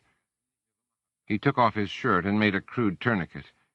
At least IPAN's breathing was regular. Kelly was ready to get out by then, and he helped her disconnect. "I was hiding in a tree, and then, poof," she said. "What a relief. How did you—" "Let's get moving," he said. As they left the room, she said, "Who can we trust?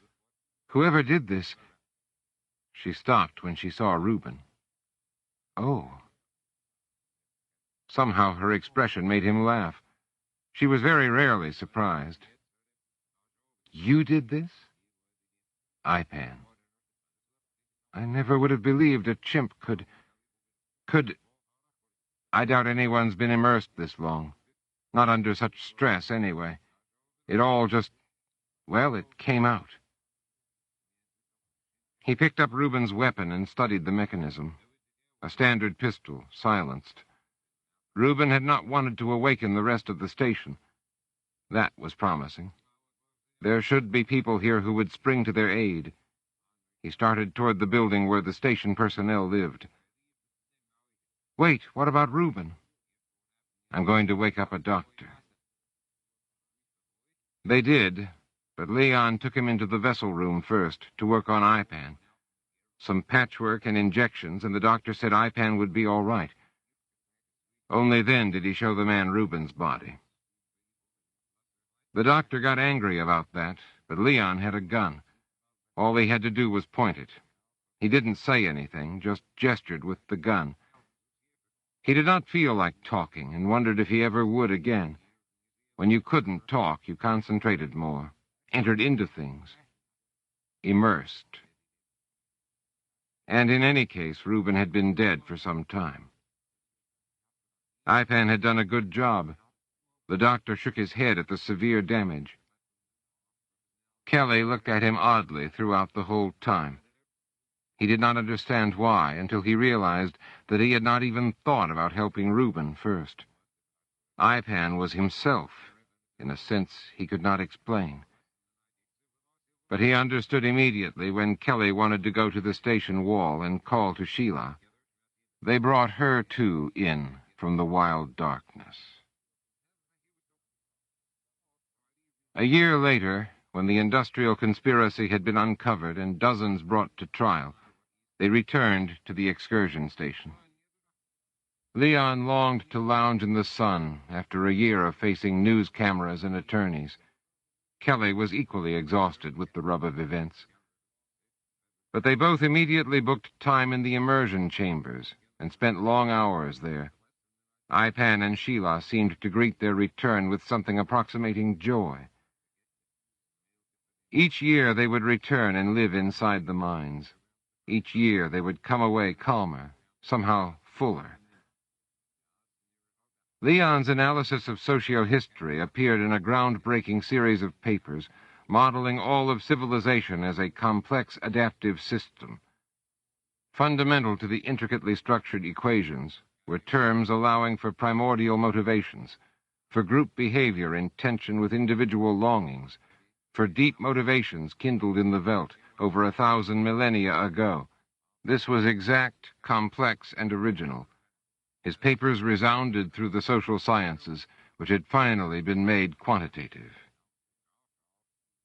15 years later, the work received a Nobel Prize, then worth $2.3 million new dollars. Leon and Kelly spent a lot of it on travel, particularly to Africa. When questioned in interviews, he never spoke of the long trek he and Kelly had undergone. Still, in his technical papers and public forums, He did give chimpanzees as examples of complex adaptive behavior. As he spoke, he gave a long, slow smile, eyes glittering enigmatically, but would discuss the subject no further.